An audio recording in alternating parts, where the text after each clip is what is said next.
Welcome to this amazing next 3 hours of our life.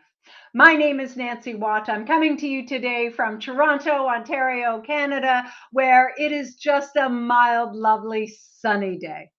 And I am so excited and so happy to be here. We're going to get right to it. I want to offer you what Women in Cloud organization is deeply emotionally, intellectually invested in, which is what we give.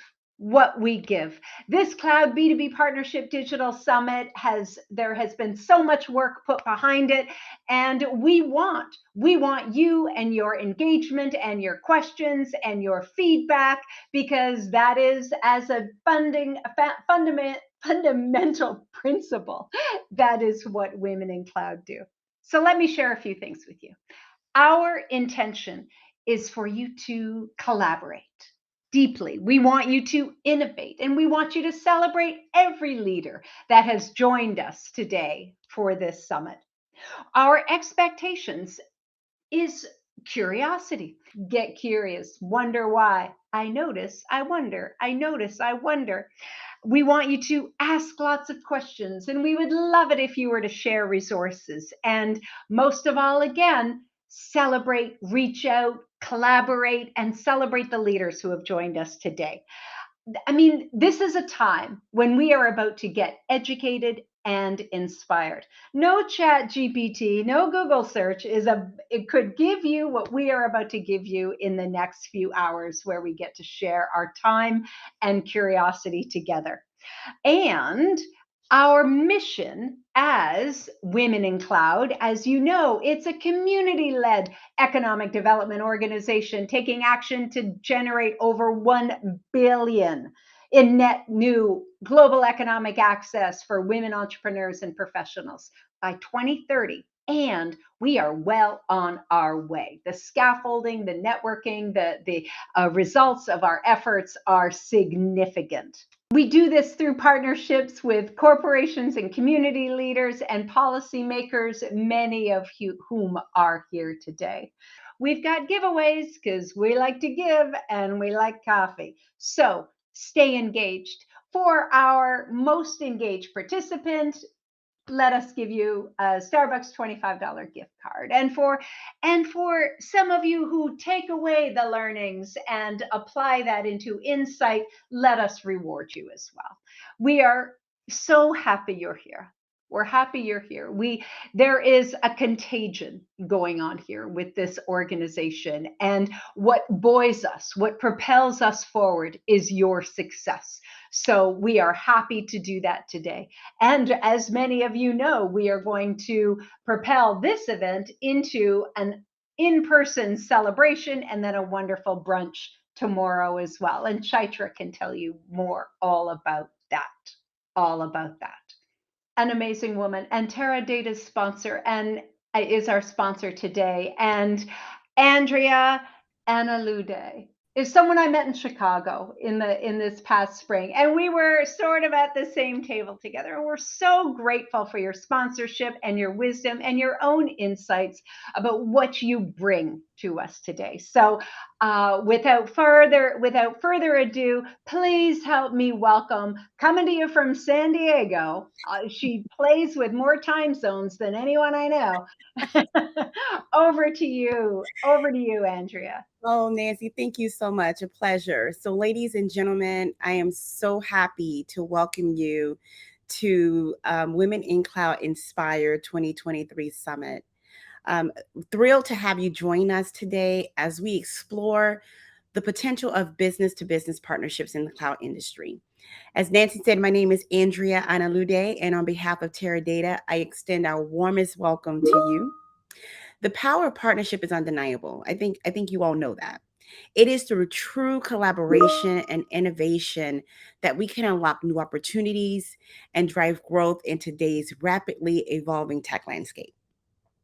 At Teradata, we believe that fostering strong business-to-business relationships is the key to unlocking the full potential of women SaaS founders, CEOs like yourself, many of you, and cloud channel executives. And today we will create customer first go-to-market strategies that leverage marketplaces and elevate our businesses to new heights.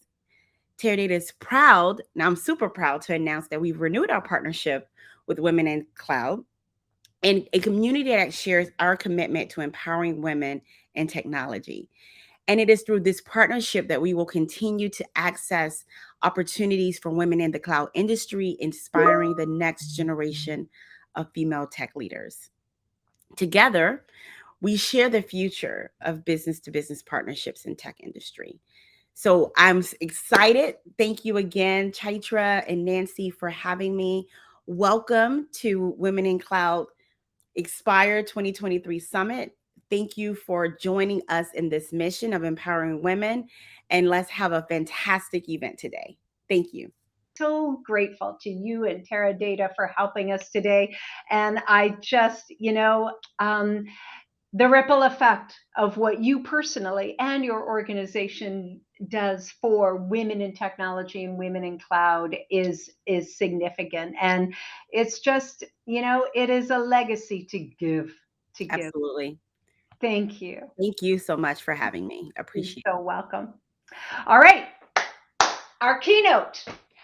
This man is kind and smart and funny as hell. He is not surprisingly funny, but John Dathan, the Senior Vice President and General Manager of Insight, is our keynote speaker today. He's going to be, with no slides, he's coming to us live in his amazing fuchsia his signature, his trait is fuchsia jacket. He's going to be talking to us today about decoding digital building, game-changing partnerships for the future. Over to you, my friend. Over to you, John. Thank you for coming. Well, thank you, Nancy. So nice to be working with you again. I am going to actually pull up a couple of slides here just to keep me on track. So folks, I'm really, really happy to be here today. One of the things that I learned was that many of the folks that are joining us today are owners of their businesses. And I particularly want to applaud you for that. I'll take you back to a quote that I got from a partner conference many, many years ago. And it was a motivational speaker who was talking to the audience and was talking about the energy of the room and how many of the folks in that room were fact owners or founders of their businesses. And the quote that has stayed with me for all this time is he says, there's a big difference between the people that sign the front of the check and the people that sign the back of the check. And I, for my entire career, have signed the back of a check. So I applaud those of you that have taken the risk and decided to form your own business. So congratulations on that. Now, I did want to just start, if we can go to the next slide, please. I also want to take just a moment. I don't want this to be about me at all, but if I was in your shoes, I would literally be sitting there and saying, okay, this is the poster for male, stale, and pale. Why is he talking to women in cloud? And I was absolutely thrilled when Chaitra reached out to me and asked me if I would do this, because I've been in the industry a long time and I focus a lot on relationships with other organizations. There's things that I thought I wanted to share with you. So a little bit about me. So I have been in the industry a little over 40 years. I'm a massive believer in lifelong learning, and you'll hear that through this. I've learned through materials, but I've also learned from taking some risks and making some mistakes. And really, we can win or we can learn. And so by making mistakes, I've learned along the way. I am very fortunate to be surrounded by some incredible women at work and at home. So I work at Insight, and I lead their Canadian organization. We have a tremendous, tremendous amount of women, and many of them are participating in the event today. So one of the things that I'm very, very passionate about is effective communication. And that will kind of weave itself through as I talk to you today, because I think effective communication is really the key to be able to build the kind of partnerships that you and your organizations need to have. And it's absolutely a privilege for me to be here today. So let's go to the next slide. So we're at a fascinating time with respect to technology. I spent the last 2 days, and I suspect some of you as well, with Microsoft at their Inspire conference. And things that are going on around the most overused letters in the industry, AI, and what people are doing to support these initiatives, it's incredible. Microsoft announced in the next 365 days, they're going to open 120 new data centers. So that's one every 3 days to support this massive explosion that's going on in the industry. And when I thought about talking to you today, I thought, well, one of the things that cloud and digitization has done is that they really are the great equalizers. Anyone can go out and find education, and we can be anywhere. And it's relatively inexpensive, and I don't want to make light of people having to invest, but if you compare it to the past where we would have to go to a college or a university to get education, you can get that education today for pennies on the dollar. We have access to tools like we've never had before. Things that we used to have to create, we can now do with a click of a mouse. So we're that much more efficient. And there's really no limits to what we can accomplish when we set our minds to it. And the amazing part about everything that's going on around digitization, it's the opportunities are boundless. And so all of that is going on all at once. And it really means that, we all have opportunity to be able to go and chase these opportunities. Next slide. But the one thing I want everybody to kind of be aware of, I mean, digitization, digital transformation, it is a game changer. There's no doubt that it's changing, but it's still the same game. Relationships matter, values matter, trust matters. I mean, all of these things have to be there. It's not all digital communication. We need to build relationships. We need to offer value to those relationships. And quite frankly, if we don't have trust, there's no such thing as a relationship, and whether that's in your personal life or your professional life. Next slide. So if everything has been equalized, it actually creates a new challenge for us. And that is, how do you differentiate yourself among the others? How do you stand out in this world? And really, as you're preparing for, I want to go after these new relationships because they're going to help me with my business, you really need to be specific about whom do you want to communicate with, and what value are you going to bring to those communications, and then specifically, how do you communicate that value? So think about those three questions as you're starting to build out how it is you're going to pursue these B2B partnerships that you're going to need for your business. We'll look at each one of these a little bit. Next slide. So it's important to know your audience. Who are you going to communicate with? And what I encourage people to do is think about a day in the life of that contact, right? What are the things that they have to go through, and what are the challenges that they're facing, and all of those aspects of it, because that's how you can figure out what would be value to them. And it needs to be about them. I get quite frankly bombarded by things like LinkedIn, and people reach out, and many times I'll click accept, and within seconds I've got somebody emailing me requesting, telling me about what they do, and they want my time. They're not effectively communicating about what it is about me. So as you're reaching out to people, you need to be thinking about what is it for them. They're the ones, to go back to my earlier expression, they sign the front of the check. In this relationship, you're asking for a relationship, you're going to be signing the back of it. You need to make sure that it's all about them. Next slide, please. So what value do you bring is really, to me, tremendously important. We have to add value to every single interaction. I have one-on-one meetings with lots of different folks, and I do some mentoring, and some people are incredibly well prepared, and they come with an agenda, and they're adding value so that it's a productive discussion. Others want it to be just really more of a connection and a catch-up. There's not enough value in that, and people can't afford that time. The only way that I know to add value, it's really done with greater knowledge. You need to be a subject matter expert for the area that you're talking about and some of the adjacencies that are around that. In my experience, if you understand something complicated well enough to explain it to somebody who doesn't know anything about it, you truly are a subject matter expert.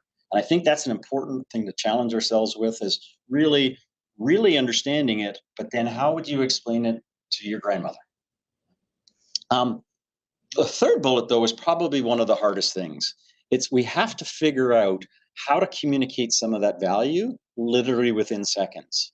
If you go back to thinking about the day in the life of that person that you're trying to communicate with, they're bombarded with inputs. Things are coming at them. And the natural thing to do when you're already busy and you don't know why something is happening, and you don't know whether it's of value to, it's to shut it down.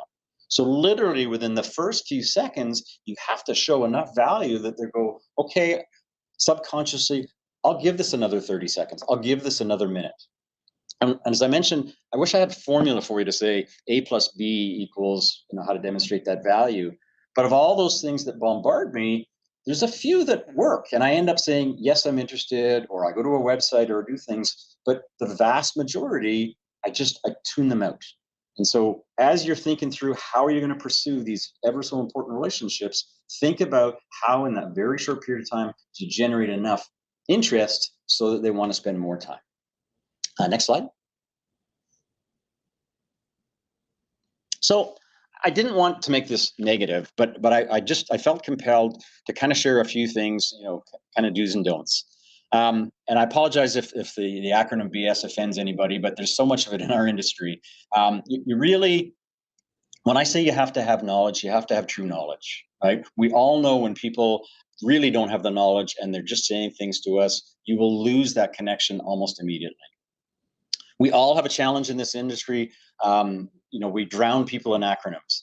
At Microsoft the last couple of days, there was times I wasn't listening to the content because in my head, I was still 30 seconds behind trying to figure out what that acronym was that people use. You need to be, for that effective communication, you need to really call it out. You may say, 3 words and the acronym, and then you can use the acronym because you've explained it. But don't assume that everybody knows that. The next 2 points I think are really important, and I'll share a little bit of examples around them. One is, don't forget that this may be 100% of your business world, we'll call it. That doesn't mean it's 100% of the person that you're talking to. And an example, I was with a technology firm week before last, and they were saying that, John, we don't feel that insight sellers tell our story well enough. And I said to them, well, I don't think that's a fair ask. You, as an employee of that organization, it's 100% of your life. The people that you're asking to explain the story, it's 2, 3, 4, 5% of their life. It's an unfair ask to say, you that this is 5% of your life, explain it as if it was 100% of your life.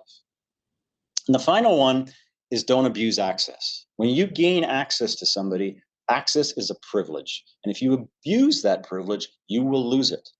And so when I joined Insight 5 years ago, and we do business with literally thousands of partners, many people from earlier in my career reached out, and it was wonderful to hear from people. But some people, because they had my cell phone, would abuse that privilege. They would text me far too often. They would text me telling me why Insight isn't doing the right thing because we're not doing business with them or whatever. And I literally shut down those relationships because they were abusing that privilege. So to end on a bit of more of a positive note, we'll go to the next slide. So kind of where do I suggest everybody goes from here? First and foremost, educate. You see the hashtag always be learning. I use that all the time. I just think it's so important to develop that expertise because, again, that's where the value is going to come from. When you can share something with somebody to accelerate their knowledge, they're going to be more interested in having that relationship with you. You then need to connect your value to what is needed.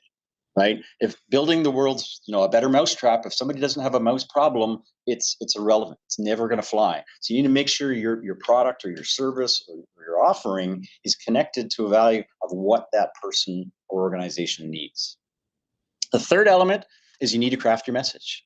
When I was when Chai reached out to me about doing this, I thought for a few days. And then I sat down for a couple hours on a quiet morning, and I started to really build out what does the soundboard look like. And I had this thought around that equalization and what does that mean? And I literally started to expand it out so I could build what is the message going to be, because I want this to be valuable to you. And I wanted to make sure that this is important. So I built out that message. You then need to validate that message. And so I reached out to a number of women within Insight. I've talked about it at home. I reached out to a couple other folks and said, here's what I'm thinking.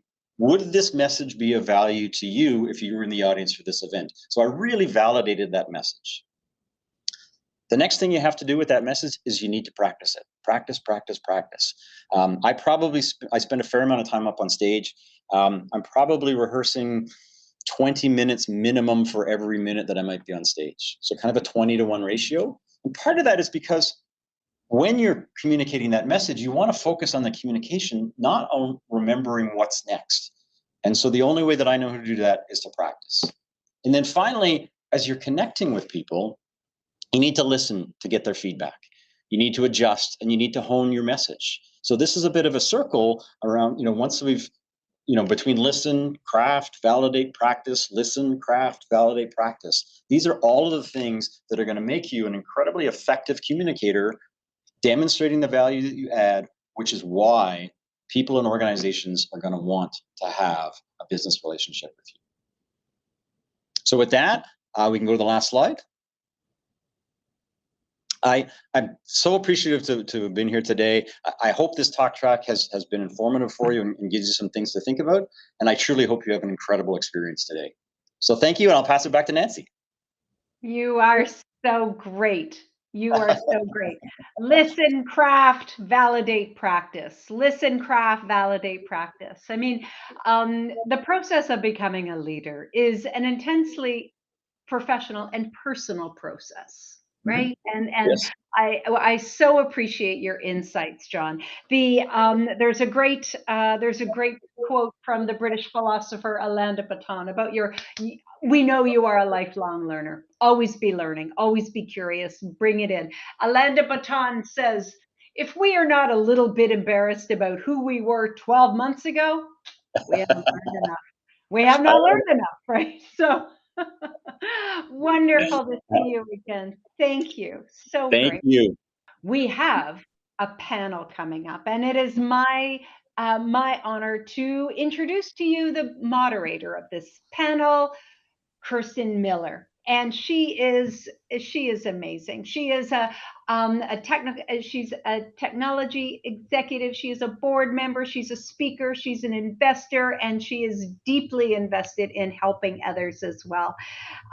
Christian, it's so nice to see you again. The last time I saw you was in our Seattle breakfast with Women in Cloud. We are both on the advisory board. We're delighted you're here. Thank you for taking us into this very rich and engaging conversation for the Cloud CXO panel. Over to you. Thank you so much, Nancy, and thank you for all of you for joining us today. I am so excited about the conversation that we're going to have. We have 3 incredible panelists that are joining us, and this is a topic that I am extremely passionate about. As Nancy mentioned, I've worn a lot of different hats, but I would say I'm an entrepreneur turned intrapreneur. So I'm a founder CEO. I recently sold my B2B SaaS company Stylized to Neiman Marcus. And so the last year and a half, I've had the pleasure of heading up product management at Neiman Marcus, and really the opportunity to sit around all different seats in the B2B partnership table through the process of being a founder CEO, going through that transaction, and then now sitting as a customer for your services. So our ability to navigate this rapidly evolving landscape is so critical. In the corporate environment, we're focused on leveraging B2B partnerships, knowing that we're potentially coming into a recessionary moment, and sort of balancing the challenges of how do we manage capital investment, how do we manage operating expense, and then how do we figure out like where to really double down on those strategic partnerships in a moment where we're cost constrained in a lot of cases. And then for you as founders who are on the line, you're trying to figure out, how do we achieve product market fit when it seems like the target is maybe quickly moving right now? How do we increase our sales cycle, our speed to the sale? And in a lot of cases, how do we get growth capital? So I think this will be a really exciting conversation that hopefully address all of those nuances through the experiences of our amazing panelists. And so with that, I'm going to turn it over to our panelists to introduce themselves and also to tell us about an unforgettable partnership moment that they've had. So we will start with AnneMarie. Thanks, Kristen. So I'm AnneMarie Dev, and I am the Vice President of our Global Google Alliance at Kyndryl. When I think about unforgettable partnership moments, when we win together or when we innovate a new solution, that's always a really exciting moment. But I think what's equally important to me is just how we show up for each other on a regular basis. So, for example, earlier this week, I was meeting as part of our community guild board with Google, talking about our pain points as partners, processes, platforms, those kinds of things, and really kind of talking about, how can we incrementally make things better. And it's so important bidirectionally to be able to share those concerns, be heard, be acknowledged, and then take action together to drive improvements. And so really how you show up for each other as partners in the day-to-day, in the challenges, is just as equally as important as when we show up and win together. So that's kind of what's unforgettable for me. Oh, I love that. How we show up for each other. That's a great line to take with us. Robin, over to you. Thank you, Kristen, for the intro. I'm Robin Liebowitz, and I am a fractional CMO with the firm Chief Outsiders. I work with a number of cloud tech and professional services companies who are all looking to significantly grow their business. Before I joined Chief Outsiders, though, I was with AWS, where I was head of marketing for their financial services business, which is one of the biggest parts of the company's business. But I also was a CMO prior to that with an enterprise blockchain company that was a startup and also an insurtech company. So I've seen both large tech and small tech businesses. Really hard to think of the most memorable partnership experience because there's been so many, but I was thinking about it and I thought, in general, what I find really interesting is thinking about partnerships where a partner is both a customer and a partner. So I've had a number of situations come up where the customer is a partner and then a partner is a customer. And one in particular that came up for me that I was thinking about based on my financial services experience was the relationship between AWS and NASDAQ. And that one is one that's just paid off in so many ways. So AWS has worked with NASDAQ on their entire cloud migration strategy, but then recently also worked with them in developing an edge compute platform. But then they work with a totally different part of the business, which is a much smaller part of the company that's around their data and financial information. And in that aspect, they work with them as a partner, where they help them bring that forward, working with a lot of smaller companies. So I think once you think of it in terms of being able to be in both boxes, it just opens up a lot of different possibilities. Absolutely. And especially in a landscape that is evolving so quickly, where we all need to innovate, innovating together is such a great approach to partnership. Over to you, Anu. Thank you, Kristen. I'm Anu Mohan. Hi, everyone. I'm Senior Director of Product at Teradata. We are a cloud data and analytics platform, and I lead the data integration and data management portfolio. I just want to take a second and thank our sponsors. It's such a privilege to be here with some amazing panelists. I'm really looking forward to this conversation. An unforgettable partnership moment for me. I think it's such a reflective question. When I thought about it, I also thought through, in today's world, like Robin mentioned, that we all wear so many different hats, especially in partnerships. And in the cloud world, a number of our partners are also, in interesting way, our competitors, right? And walking that tightrope between partnering with a cloud service provider on infrastructure, but also having competing offers on data and analytics is such a wonderful balance that we have to draw every day.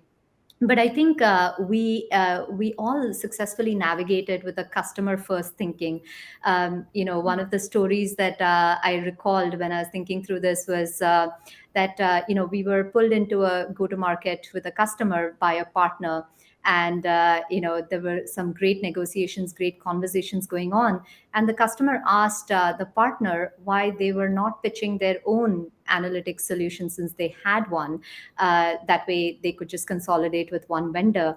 And the partner said, we thought about it, but for the scale at which you want to drive your business and the number of users you have, we believe that this partnership is the best foot forward for you and the complex business that you want to run.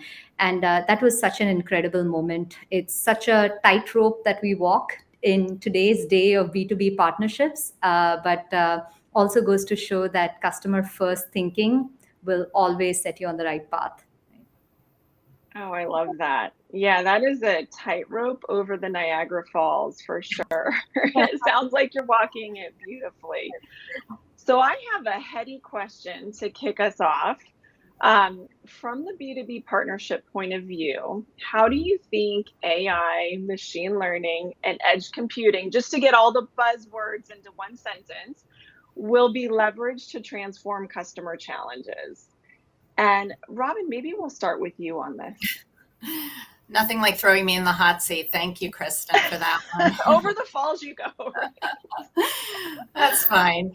You know, by combining all of these AI, ML, and edge computing with cloud infrastructure and services, B2B cloud partnerships can really address customer challenges much more efficiently, intelligently, and in a scalable manner. I mean, things will just be able to be done so much faster, better, and more in a smarter way. Technologies like these can enable us to leverage data-driven insights, automate processes, personalize services, decision-making, enhance security. It's just endless, really, what the possibilities are. But, you know, when I was thinking about this and thinking, you know, which one of these would I hone in on or what examples would I give, I was actually thinking to take a step back before we go forward, because what I think, and maybe this is going to be in a news sweet spot more, is that none of this would be possible if it were really managed analytics, because be able to do any of these things on the cloud if it wasn't for having really great and scalable, you know, data systems and data storage and management, which was the starting point of all of this. And so I think that's where we really need to think about it. And I've seen some really great B2B partnerships in my time at AWS with companies like Databricks and others, which I think are really sort of the starting point in which enable us to move forward into all of that enhanced personalization, cognitive customer support, predictive analytics, and all these other fields that we're all so excited about today. Such a great call out just around the foundational, it's almost like the foundational architecture, right? That's been laid to enable all of the acceleration. So yes, in so ways, people think of it as yesterday, but are so incredibly important and enable us to do what we do today, really.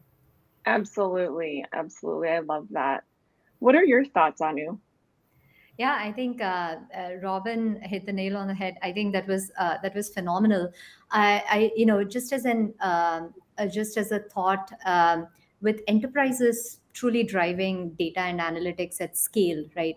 What we have also seen from a trend perspective is that there's a realization of, yes, we can drive so much value from the data that we have, but by forming tech partnerships and bringing together more data across corporate borders, across companies, we can completely unleash how much analytics and value we can drive. Like, as an example, you know, airlines, credit card companies, and hotel chains coming together to do more predictive analytics and do a great customer 360 to ensure that their customers get the best experience across the value chain, right? To increase brand loyalty. You know, another example, you know, from an edge computing perspective is, I mean, think about the insurance company, the automobile insurance companies. They have to rely on our driving record, right? That's captured at the DMV. They don't have to do that anymore. Electric vehicles have so much data that is being computed at the edge and being sent back. All this can be segmented, profiled, and leveraged by multiple players, right? So you will definitely see a lot more possibilities opening out, a lot more of these B2B tech partnerships kind of forming in terms of sharing more data and collaborating with more data and analytics.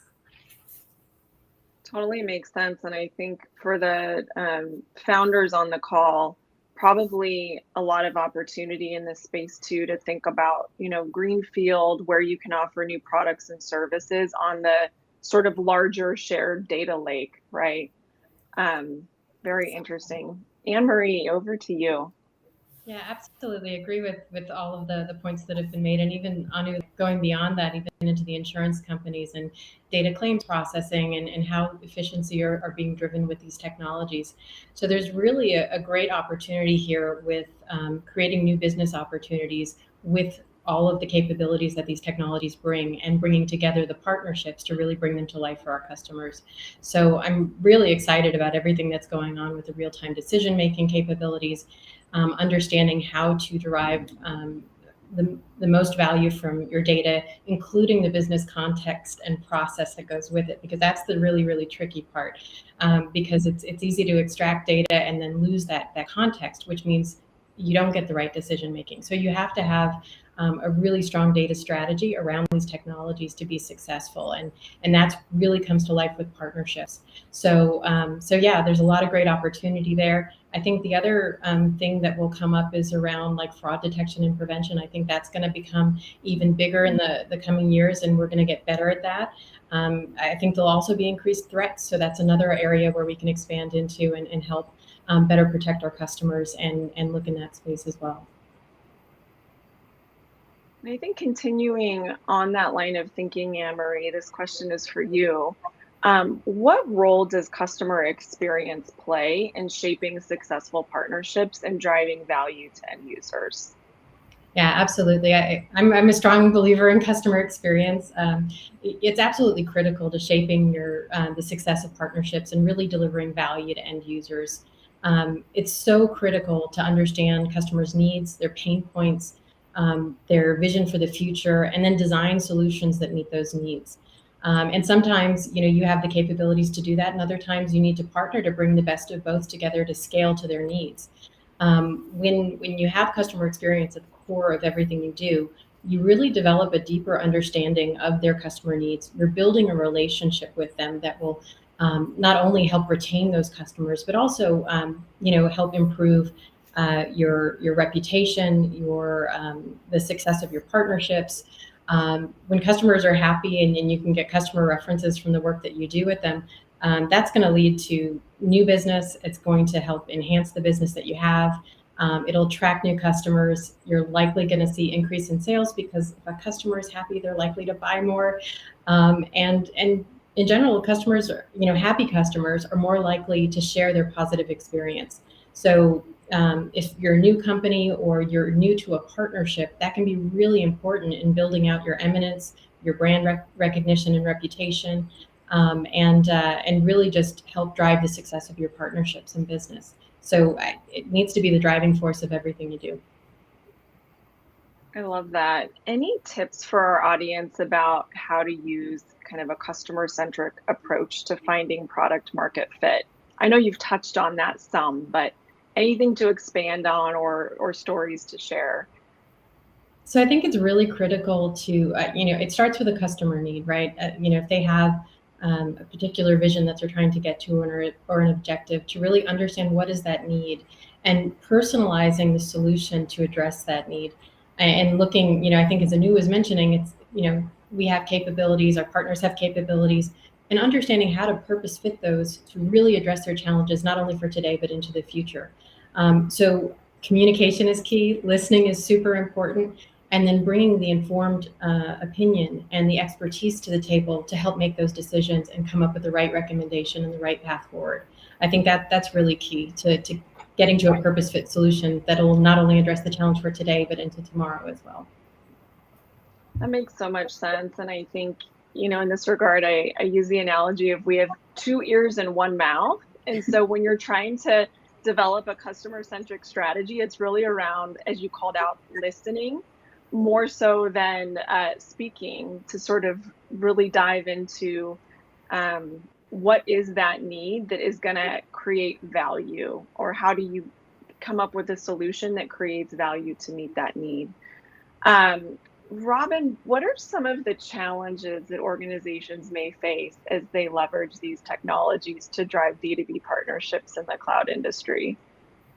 Yeah, so unfortunately, it's not all easy going. They definitely will face some challenges along the way, and they come in various forms. Some of them are regulatory, some of them are technical, some of them are kind of skills-based, and some of them are cultural. So just diving a little bit deeper based on my experience, particularly working in highly regulated industries, which is kind of the space that I've tended to gravitate. I would say you have data privacy and security. B2B partnerships often involve sharing very sensitive data between organizations. So ensuring privacy and security is going to be of this data is very critical, and that's challenging in its own right. And then in an interrelated way, you have obviously then regulatory compliance issues as well.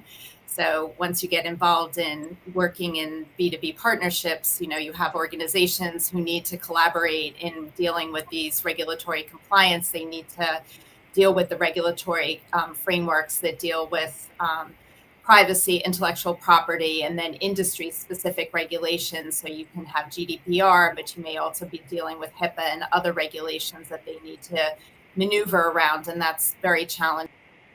So that on the side, you can have data interoperability. Having worked in a blockchain company, I can tell you that data interoperability is a big issue. And so data interoperability, they have different data formats, different structures, different standards. So being able to integrate across organizations is very, very challenging. And just integration in general is a big issue. And then on the softer side, going into the talent gaps. So not everybody has the same level of talent and the same level of expertise. And when you're trying to bring organizations together, I've had this happen quite a bit, where one partner is having to supplement another partner and having to do a lot of training and bring people up a learning curve, and you have to be prepared and willing to invest in that. So that's certainly it. And then I would just say, lastly, trust and transparency. So particularly in these areas that we're dealing with, like AI and ML, making sure people are comfortable with each other's business practices, and just really thinking about how they're using data and methodologies is just really important. So those are some of the things that came to mind. Those are such great call outs. And I think alongside those, the concept of data ownership becomes interesting, right? When you start to partner and you're leveraging shared data sets, maybe you're even co-creating a product, and it could involve customer data. Who owns that data? How can they leverage that data? So many nuances to consider and sort of navigate in these partnership conversations. Those are all, for sure.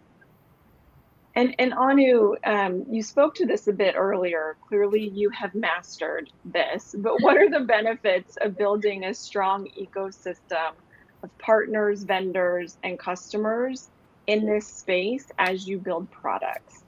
Right. No, that's a great question. And partnerships across the board, be it strategic alliances, be it channel partners, system integrators, or tech partners, right? For any organization, any enterprise, it allows you to expand your reach into new markets, allows you to drive higher revenues, and depending on the situation, decrease your churn rate, because now you have a great better together story, right? Helps improve brand loyalty. I mean, the list is quite long.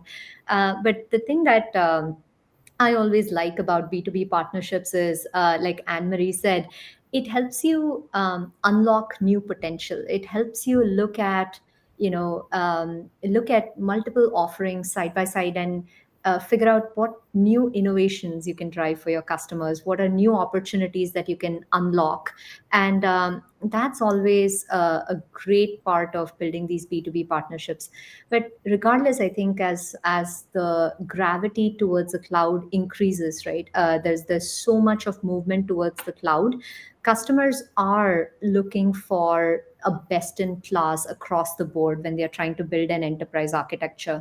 So every company, every enterprise will only benefit from having a strong ecosystem of partners, so that every customer is able to build out their architecture, solve their problems with the best in class solution that's a great fit for what they need to do, right? So I describe it as a Lego block approach. We all know it's not that easy, but it's oversimplified to the point. But that's really that's the reality of how enterprise architectures are evolving in the cloud. So having an open, connected, and an extensible mindset is absolutely necessary in today's world. Open, connected, and extensible. Those are like 3 great words to put in the kind of forefront of all of our minds as we think about cloud B2B partnerships. So this is a final question for the roundtable. What emerging business models do you foresee in the future with cloud B2B partnerships? And how do you anticipate that industry trends will shape the landscape of partnerships in the future? Anyone want to jump in on that first? I'm happy to. I mean, obviously, like I'm going to lean into my safe space, which is industry. So I think, with the way that the world is going and things are so rapidly changing, and I think this goes back to having a very customer-centric view, is, industry-specific cloud platforms is one of the models, that I focused on when I was at AWS. And now even many of my clients are also taking this kind of a view in the cloud space, which is growing adoption of cloud computing platforms, which are very industry focused. And that also helps with the ecosystem as well, because once you have these industry focused platforms, you can more easily, identify, first co-create the solutions, be able to provide those out to your customers, be able to jointly develop things with your B2B partners and develop that ecosystem. And so that's been, and there's just a greater, deeper understanding, obviously, of their needs around the issues, those challenges, talking about, particularly when you're having to deal with security compliance and some of those other issues. So I'm all in on the industry-specific cloud platforms, and I've seen a lot of them, like AWS GovCloud or IBM Cloud for Government or financial services ones that have been quite successful. No, that's a great call out, and I have a similar trend, but I do have to note that it's incredible. We've been conversing for about 20 minutes, and I can't believe I'm the first one to bring up generative AI. I think we were all avoiding talking about the elephant in the room, which is so true. I mean, it's a great call out, but it also means that we got so many different perspectives. But I have to say that I think one of the transformational technologies, of course, we'll have to see how it kind of builds out in the future. But generative AI, whether it whatever it's doing, it's making everyone pause and rethink how customers would interact with their businesses in this world of large language models and generative AI, right? And so I think it's in a lot of ways also reshaping the technology partner ecosystem. It's creating new opportunities for collaboration, for innovation, and really enabling companies to create new products and services, right? So, and I completely agree with Robin. I think that we'll certainly see a trend of B2B partnerships that are more industry vertical focused. You'll see a lot more partnerships of telco and adjacencies that are coming together to solve a certain industry vertical kind of use case. Similarly for healthcare, similarly for automobile manufacturing, etc. I think certainly things like language models being operationalized and model ops coming into play will have a huge impact. And I do believe as well that we'll see a lot more of the vertical focus trending in this space. Yeah, absolutely. And I'm glad you brought up the generative AI piece, because it's going to be incredibly disruptive, and there's huge opportunity around it. It's an area that I look into closely with Google. Obviously, they've got some tremendous capabilities, especially on the enterprise client focus side. And that's really, really important, the way they went about implementing both responsible and bold AI, right? So it's incredibly interesting. I know we talk a lot about the consumer side with Bard and ChatGPT and all of those things, but what they're doing for enterprise clients is really what's going to be disruptive. I think when we think about the model, we've seen a shift over the last several years into the as-a-service model and the subscription-based model. I think something we may see in the future are business outcome-based models. So it may change kind of the dynamic of some of our relationships a little bit to get to more of a value-based relationship as we go forward. So that's something else that may be on the horizon. Interesting. Such a great call out, because this technology will not only impact how we build products and the products that we build, it'll impact the business models associated with them. And when we think about innovation and opportunities to innovate, I think it's not just the products, it's the whole business around the product, right? This has been incredibly insightful. So lovely to have the conversation. And just in closing, I'm going to share a couple really tactical thoughts with everyone. Now, sitting with my customer hat on at Neiman Marcus, we are on a fiscal year that ends at the end of July. I know Microsoft recently ended theirs as well. So we're sort of like going through the budget cycle.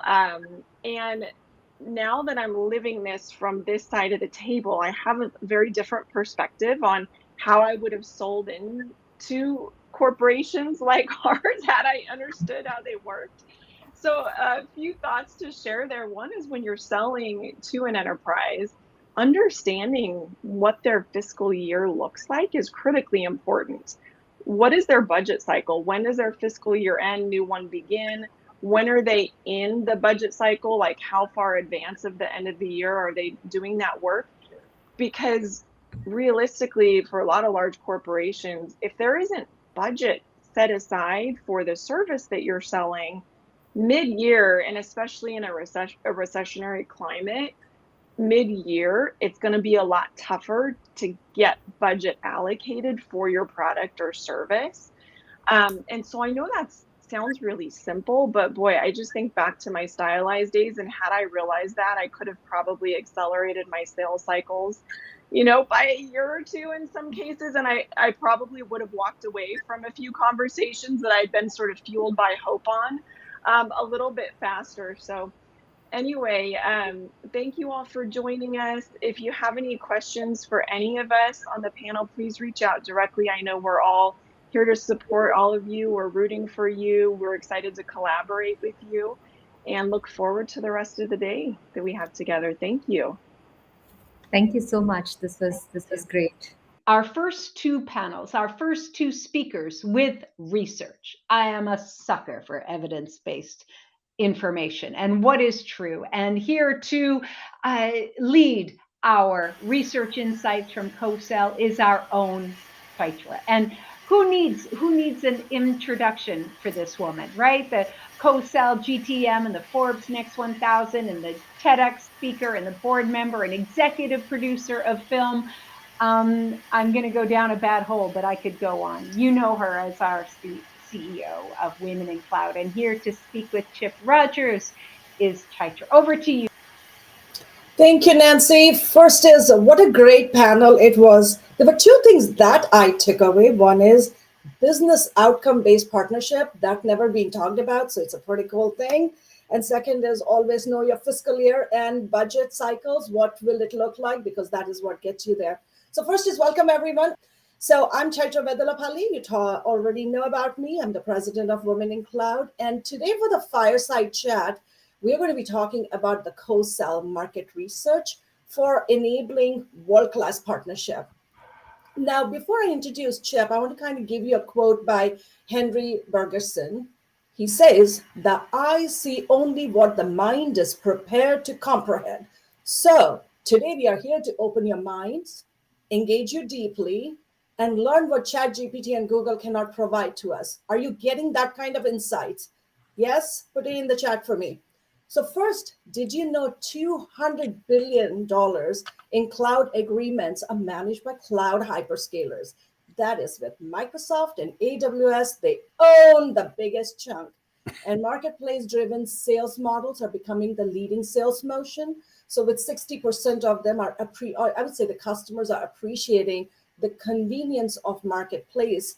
And the Forrester is predicting 17% of $13 trillion of the B2B spend will flow through marketplaces by 2023. And this is where the partnership comes. This is where the CoSell comes, and all this comes into picture. So for you to understand, first is cloud CoSell go-to-market is really the new strategy. It's being used as P2P and other things, but this is a new evolution of the go-to-market strategy where both you and the hyperscalers develop a better together strategy focusing on the business outcomes, and you develop a go-to-market framework so both of you are achieving your goals and outcomes. That helps you create demand, helps you do your brand building, and also do account-based selling. So there are three things in co-sell go-to-market to really establish this partnership. The first one is the growth is always led by product. There's a SaaS product or a product with the MSP offer. That has to happen. Second, it's a usage base. You should be able to get the money into your bank every month. If you don't have it, it's not a SaaS solution or an MRR driven solution. And third, it needs to be on the cloud marketplace to meet the customer demand and also the budget constraints that they are seeing right now. So with that, I'm going to invite Chip Rodgers. He's the Chief Partner Officer at Microsoft. I got a great opportunity to work with him for the last 3 months. Absolutely a fabulous human being and also very smart strategist when he thinks about the ecosystem vibe, how we need to do the changes. So Chip, welcome to Women in Cloud, and tell us what you do every day at WorkSpan. And then we'll go into the content. Oh yeah, thank you so much, Chaitra, for this session and for running the Women in Cloud community, which is just tremendous. And I too have just really enjoyed working with you the last several months, and we're doing some awesome things together, and I'm really excited about launching those things as well. Yeah, I mean, I've been, so WorkSpan is a SaaS platform for partner co-selling, and I've been the Chief Marketing Officer started as VP of Marketing 5.5 years ago, and then Chief Marketing Officer, and last month have actually transitioned into a Chief Partner Officer role, and we're just excited about, there are a lot of partnering activities that we do with the cloud providers and with other partners like Mela, and we're just really looking to put more emphasis and energy into our own partnering efforts as well. So that's what I'm up to. Awesome, Chip. So here's what I would love you to do is take us through the research that you actually recently conducted with partnership leaders team and with Women in Clouds. I would love you to take. But before we do it, I would like the whole network who's listening, if you find something, it was like, aha, like you say, aha in the chat. If you felt it's like, oh, I don't understand, then say, I don't understand. So that way we know your reaction will help us to see, do we go deeper or do we go broader, so I can drive the fireside chat more effectively. Is that all good? Give me a thumbs up saying that you understood my instruction. If you I understood, Chai. Did you feel it? Okay, so Chip, take it away. Please take us through the research data. It's pretty insightful. Sure. So let's go to the first slide. So we wanted to understand the market around co-selling and how companies are currently co-selling. So we partnered with partnership leaders and also with a number of contributors, including Chaitra, and really appreciate everyone's contribution in shaping the survey and making it better and making sure that we get some really interesting results out of it. We closed down the survey. We've been tabulating the results for the last week and a half, 2 weeks. We don't have a final product yet, but we have some really interesting data, and I wanted to give everyone a little bit of a sneak peek into what it looks like. We will actually be releasing the research right ahead of Catalyst in Denver on August 21st. So we could go to the next slide.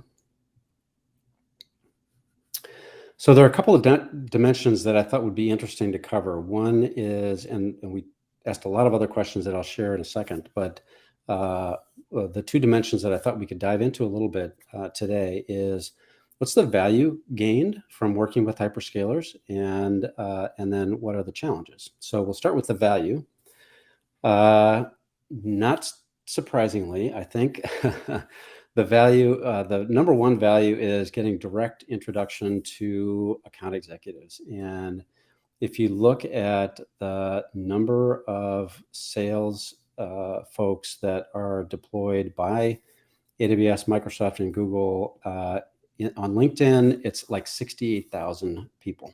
So you have the ability, you have 68,000 people that are potentially untapped in the market that can be very much aligned to what your solution is. If you have a solution that helps them demonstrate the value of their cloud capabilities, and also to reduce their quota around workloads, then they're completely aligned with you, and they would love to help sell your solution. So the other things that are kind of interesting here, co-sell marketing, very strong with Microsoft and Google, not so much with AWS. Still strong, I think everything above 50%, but just highlighting some of the standouts. MDF funding, who doesn't want more money to run your programs? And again, Microsoft and Google show slightly higher than that. And then creating joint solutions together. I'm not sure about this Microsoft number. I've got to dig into that a little bit. I think it's probably an anomaly, but first results showing that building joint solutions with Google and with AWS, very important and very powerful. So we can go to the next slide. So where are the challenges? The challenges are in the same place. It's also difficult to get the attention of PDMs and the partner development managers and field sellers.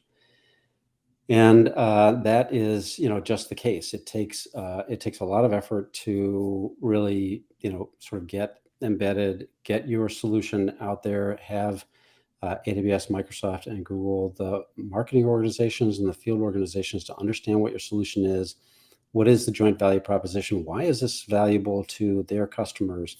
But I'm telling you, once you get the flywheel going, then this kind of goes away. And the more connected you are, where you're able to share referrals with them, then you build up a credibility and a some points, if you will, value that they're going to turn around and say, oh, wait, these guys were really helpful last time. They helped me close this deal.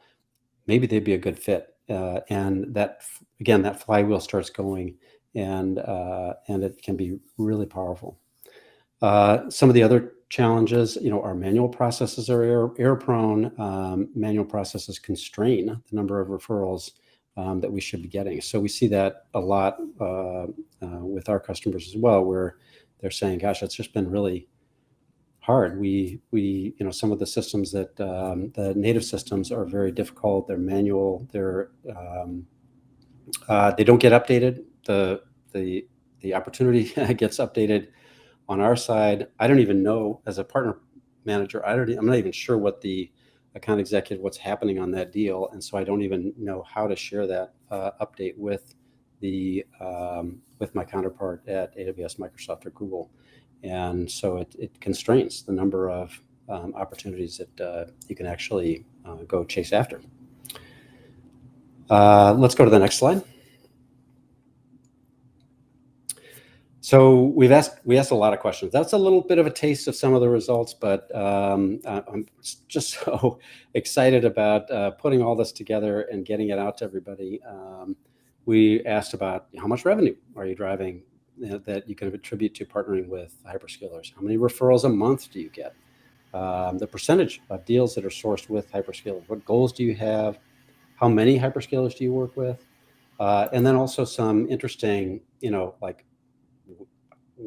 how satisfied are you working with each of the individual hyperscalers? Why do you prefer co-selling with one versus another? The number of solutions you have listed in the marketplace. Chai mentioned how important it is to get listed in the marketplace.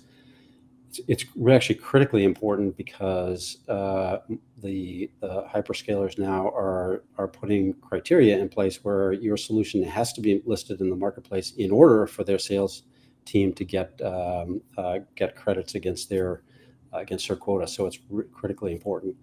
How many partner managers do you have? And if you're not partnering with hyperscalers, why not? So really excited about all of this information, being able to put this all into a nice state of co-selling with hyperscalers, and looking forward to that. So I think next slide. So in the meantime, you can maybe screenshot this, whatever we have some or you can just hit the QR code with your camera.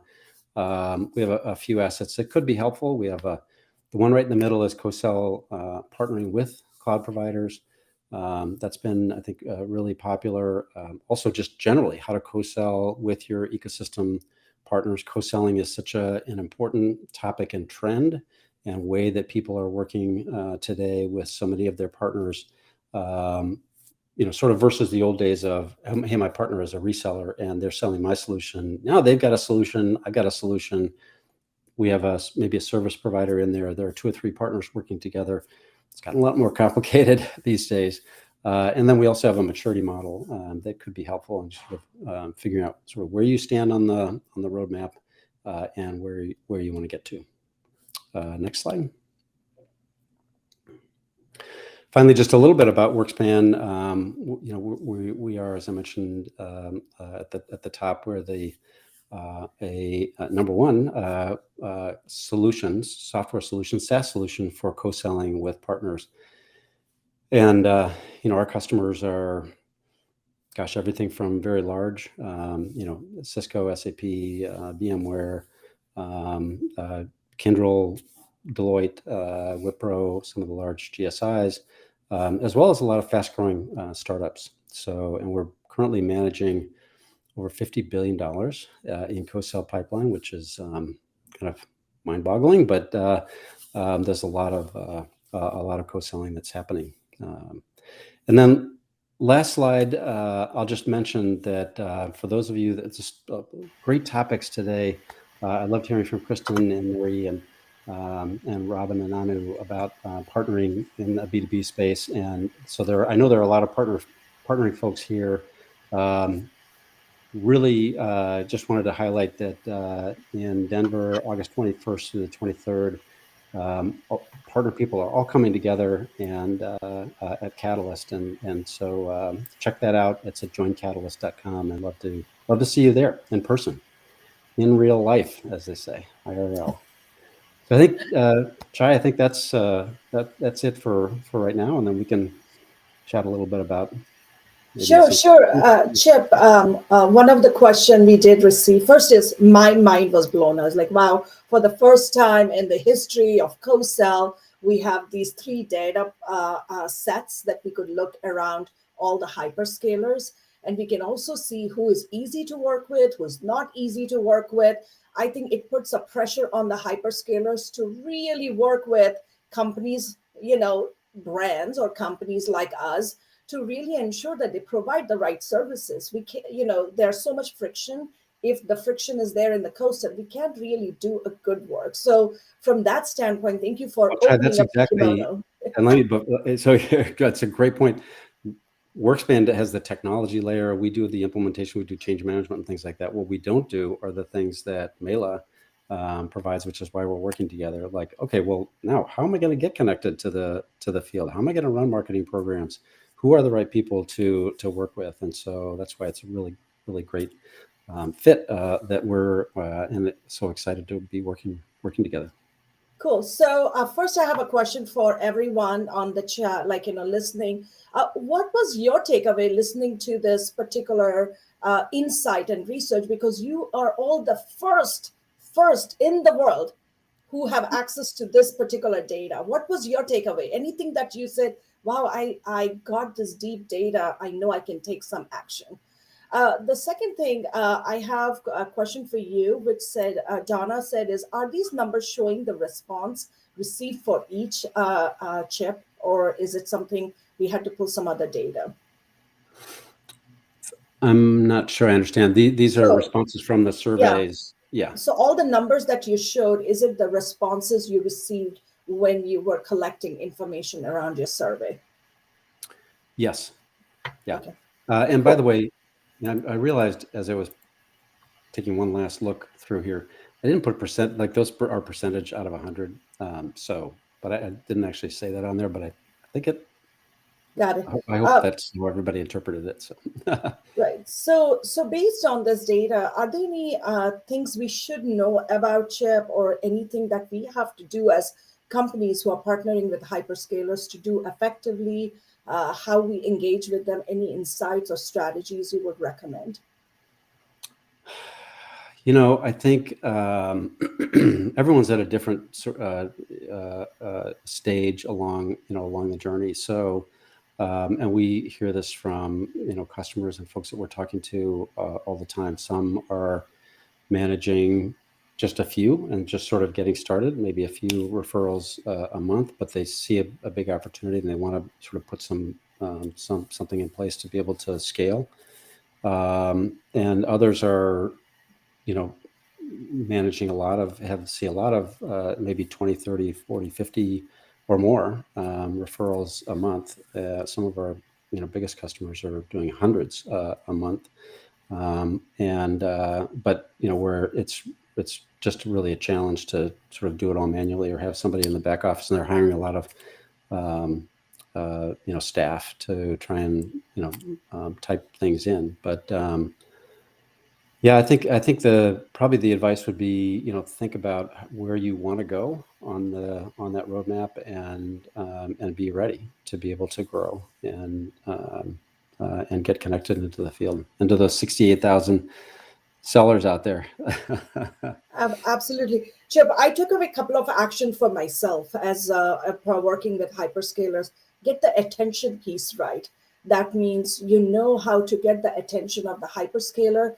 That means the Better Together strategy needs to have a business, I would say business outcome based. So the partnership needs to focus on the outcomes you're driving with them. That helps you to get the right attention.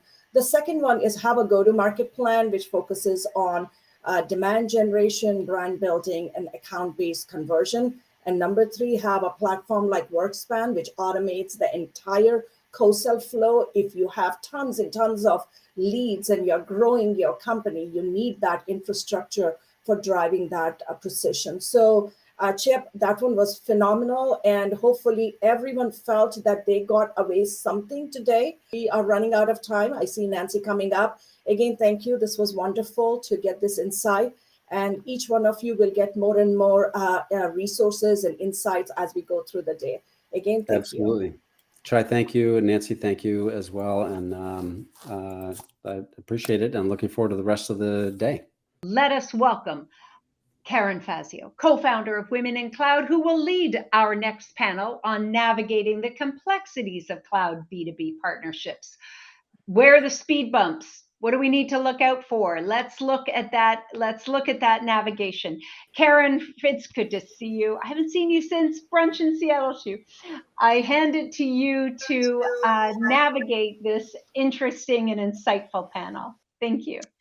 Thank you, and welcome everyone. So great conversations about all the things that matter for considering B2B as a strategic route to market. We hear hyperscalers like Microsoft refer to this as P2P, partner to partner. And so with me today, we do have a panel of experts here who can share their insights on how to create effective B2B partnerships despite all the complexities of doing so. We definitely want to raise attention to the fact of the complexities because they are there.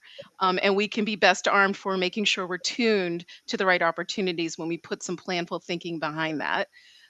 Maybe what I'll first do is just start by let's just introduce ourselves to the community. And why don't I start first with you, Dina? If you could talk a little bit about your company, Partner Optimizer, and what you do through that solution. Absolutely. Hi, everyone. I'm Dina Moskowitz. I'm founder and CEO of a B2B SaaS company called Partner Optimizer. And everything we do all day long is data mine and provide better, faster ways to discover partners and view insights about partner companies. So it's great to be here along with this conversation and see how the rest of the community is looking at partnerships and what the importance of partner data and the foundational aspects of it. Excellent. And thank you, Dina. And Allison, how about you? Hey, sure. I'm so delighted to be back here. Thanks for having me.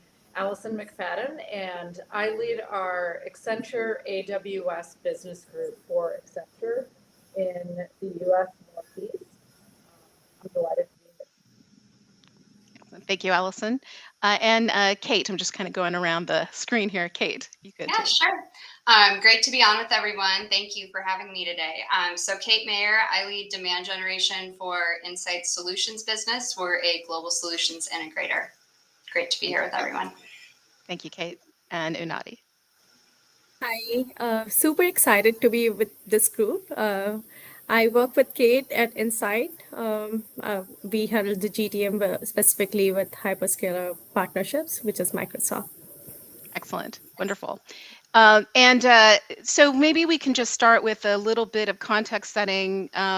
This event happens to be on the heels of the Microsoft Inspire event, though I know there were many other, lots of discussion about ecosystem, lots of discussion about partnerships going on in our industry right now. So the timing of this conversation is awesome and excellent. But I think there's a lot of signals that we're starting to hear, and they're coming through loud and clear. I think they've been murmuring for a couple of years, and now the flywheel, the first tightest crank on that flywheel is really starting to move. And that's, I'm looking at how investments are moving to execution, consumption, outcome-driven objectives. That we're seeing investments in moving into POCs and executions, alignment into industries, the emphasis on marketplace, and all the things that become embodied through a marketplace engine. It's sort of the center of all things that are going to be B2B related. And then, just speaking on the Microsoft announcements of bringing forward multi-partner or multi-party private offers, which I know these capabilities exist in other platforms like AWS's marketplace platform. So there are all these signals that are telling us that partnerships, the opportunity for P2P is there and being instrumented and reinforced through all of these different channels of growth. And so, in our discussion today, we definitely want to talk about, like, how do we get ourselves ready for that and think strategically about the wiring, the systems, the agreements, the way that we choose our partnerships so that we can actually take advantage of this opportunity together with the least amount of friction. So let's just launch into some of our questions that we've prepared for this discussion. And I definitely invite anybody on the panel to jump in if you've got some insights to also share. But to get things going, Dina, I'd love to throw this one out to you first. As we've been seeing all of these new signals arise and all of these new opportunities coming through, the promise is there, and we can be very optimistic about that. But we also know there could be some shared pain points as well as we're going into this new territory. Can you talk a little bit about your experience in this and what you've seen as pain points that can be in the way of a successful B2B partnership? Sure, I'd love to. And I see all sorts, and I'll try to just focus on one or two. One of them is that at the very start of building your partnership program or your intent to partner is not having enough clarity and strategy and understanding intentionally upfront on who you want to partner with to achieve your goals. And so we talk about it in my world as the ideal partner profile. If you don't know upfront who your ideal partner is to go and partner with and go to market with, you're going to be wasting so much time and energy barking up the wrong tree and trying to engage partners who really can't help you achieve your goals. And so by knowing upfront who that ideal partner is. What are their characteristics? What are they not? You know, are they working with competitors already? Are they working with products that are already complementary to yours? So it's really do that exploration, and don't just get excited because you know someone at a potential partner company, but really think through who those ideal partners are, and be intentional going forward. And, you know, I see a lot of you shaking your head on that. So maybe I just open up the dialogue for your discussion there. Yeah, thank you. I think so. I think we're all ready to jump in on that one. So, Nana, why don't I go to you first, and then we'll go to Allison. Sure. So I think I agree. There has to be clear alignment, but also what becomes important is how do you implement it? You know, how does it get rolled out at every different level of partnership? I mean, we can sign off partnerships at the corporate level, but if it doesn't result at the field, then it's not a successful partnership. And that's what we realized, especially with somebody as large as Microsoft, when you work with different levels of partnerships with them, you need to ensure there's a clear sales alignment, clear goals alignment. There are different P2P partnerships also come and play here. So very rightly said that if there's an intention, I think let's just probably add it with execution as well. Yeah. That's great. That's awesome. Like, and Unadi, what you said, this is the reason I love my job and I love these roles, because there's a huge amount of complexity and there's a huge amount of strategy and a huge amount of execution. It's all getting right. And back to Dina's point, there's intentionality with what slice of the market are you going to go after together. So how does your product and or service align? There's intentionality with incentives and field engagement, right? How do we make money? How does everybody make money? That's what we're trying to do together, right? How do we make money? And then there's also this intentionality around engagement. And you have to have a strategy not only for your product, but you have to have a strategy for how do you get your stakeholders to engage. You know, working in these partnership spaces, you get close to it and you assume that everybody understands what you know. Hey, Allison, I'm sorry, your microphone is really muffling your voice. Oh no. Yeah, Okay. so. I'll go. But closer works. Closer, yeah. We're hearing you. That's a bit better, yeah. Get right in. Yeah. I'll put my headphones on. That's what I got. So no, I think those are. Oh, sorry. Go ahead. Oh, well, you go ahead on that thought, because I want to bring up a sort of a segue to a different type of partnership. Sure. Yeah, absolutely. No, I think those are all really valid and important points. And I think that the approach too, I think when you think through kind of that core intentionality is really working, you know, client out versus campaign or program in, right? So thinking through like, what are those challenges we can jointly solve for, and uniquely bring together in a joint partnership for clients, really keeping that like front and center as part of a strategy is super important, and I think is always really effective. So I'll hand it over to Dina. Yeah, and those are great points. I wanted to bring up that, you know, especially for a lot of smaller companies that may be newer emerging SaaS technologies, it's not always, there are other partners out there besides the hyperscalers, and they're oftentimes called channel partners. They may be Microsoft partners or AWS partners, or integrators or managed service providers or tech agencies. And so I want to be clear that when I'm talking about an ideal partner profile, to expand your thoughts to, it's not just going to market with a hyperscaler, which may be very hard to get traction with when you are small and emerging, but there are hundreds to potentially thousands of partners who have the right customers to represent your products and solutions to their, to their feet on the street, to their customers that they service. So I want to just make sure that they understand that being intentional at that level and going and thinking beyond the hyperscaler, it's almost like Everyone says, well, how are you going to bring the product to market? It used to be, oh, I want to get on Oprah. Well, in technologies, I want to work with Microsoft or Google or AWS. And there are so many other partners that can get you there. And I just want to make sure it's right. Yeah, I think that's an excellent point. I think that's also a great like a reason why there's so much conversation about ecosystem too, Yeah. right? And why this is so important, why it's complex, because you've got the sort of the umbrella of the hyperscalers and other, top tier partners to engage with. Insight's a great example of one. But there's also the ecosystem that you affect within your own realm of opportunity with customers, and those things all sort of have to be strung together. So I'd love to move us to our next question, which is let's talk about lessons from the front line, right? So any examples or stories of challenges that you faced when you've been working through some of these B2B partnerships, and the things that maybe were key lessons learned.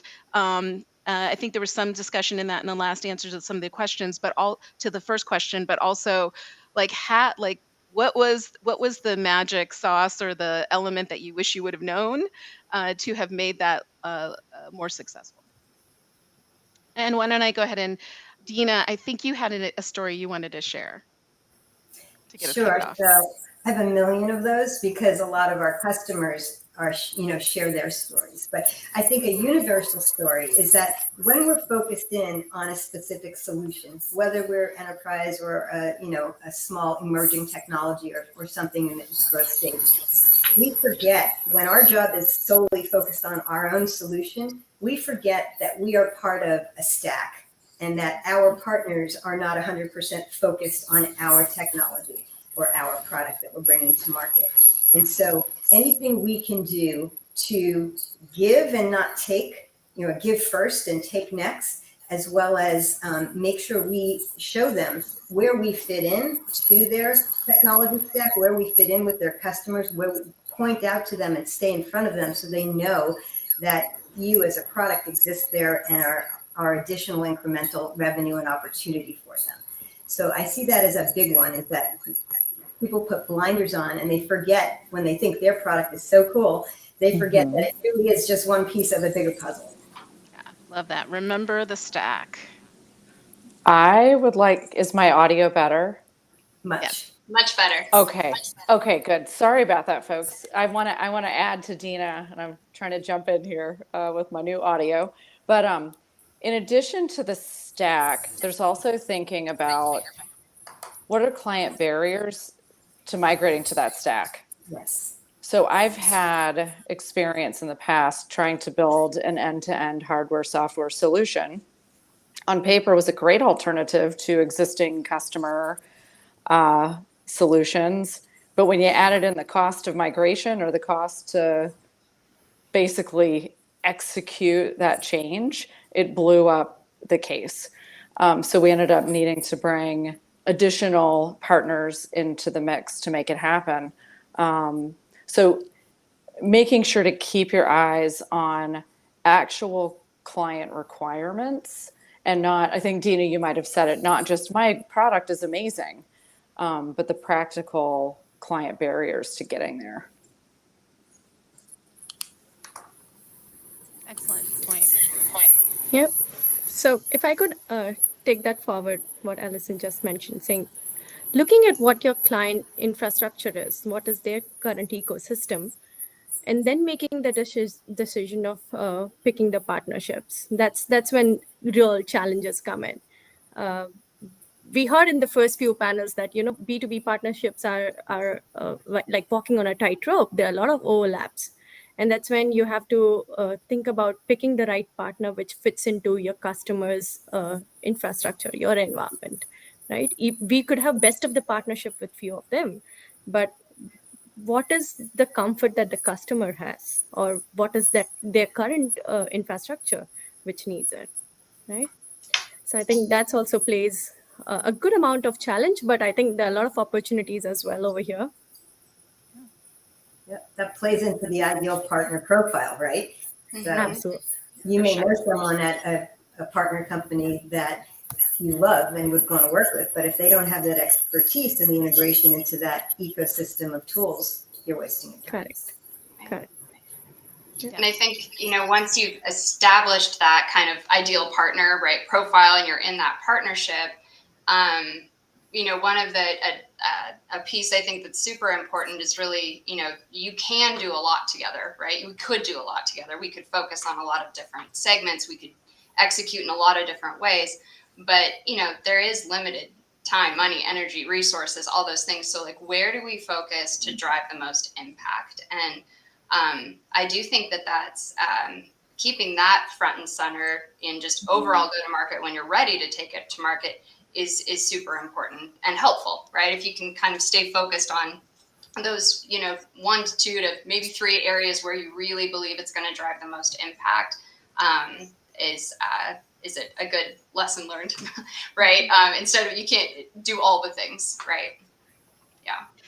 I think that's a really good point, right? Because I think if you're starting out as a solution, you usually have something very specific in mind. You've got a customer in mind, you've got a scenario in mind, like you've got that defined, and now you're just trying to find other channels to sell through, and hopefully you've got some great B2B partnerships to do that through. The other way around, though, when your services, right, it's like you've done everything. You've chased down all kinds of opportunity. Usually you're trying to get to a managed service destination of some sort. And so the fault there is that you come at it with a very broad message, oh, we can do anything. And it just dilutes how you select your partnerships and how you represent each other in that engagement. So I'm curious if, as we're thinking about customer and what the customer needs, and how to sort of shape, our own offerings aligned to customer pain points. Where are some of the best sources you've seen in how, business decision makers, people who are looking for partnership opportunities, find what is top of mind for those customers, that the market insights to make a decision about what vertical or segment or geo to pursue? I'll jump in here, and I don't know that I have a magical answer, but the closer you are to speaking with your clients every day, the better, right? Client. I mean, I can't emphasize that enough. And patterns start to emerge, right? So that's one. And when you're thinking about your client, something that I'm not as good at as I should be, but I have a lot of colleagues who are excellent at this, is pouring through investor day reports, pouring through, basically company annual meetings, any kind of information that gives you signals about, okay, what are boards thinking? What are, priorities are buried in those reports, and they're patterns, right? There are patterns. And then finally, and I think somebody said this somewhere, but if you have partnerships, comparing notes with your partners helps to triangulate a lot of how people, not only what the word is on the street, but how are other companies interpreting it?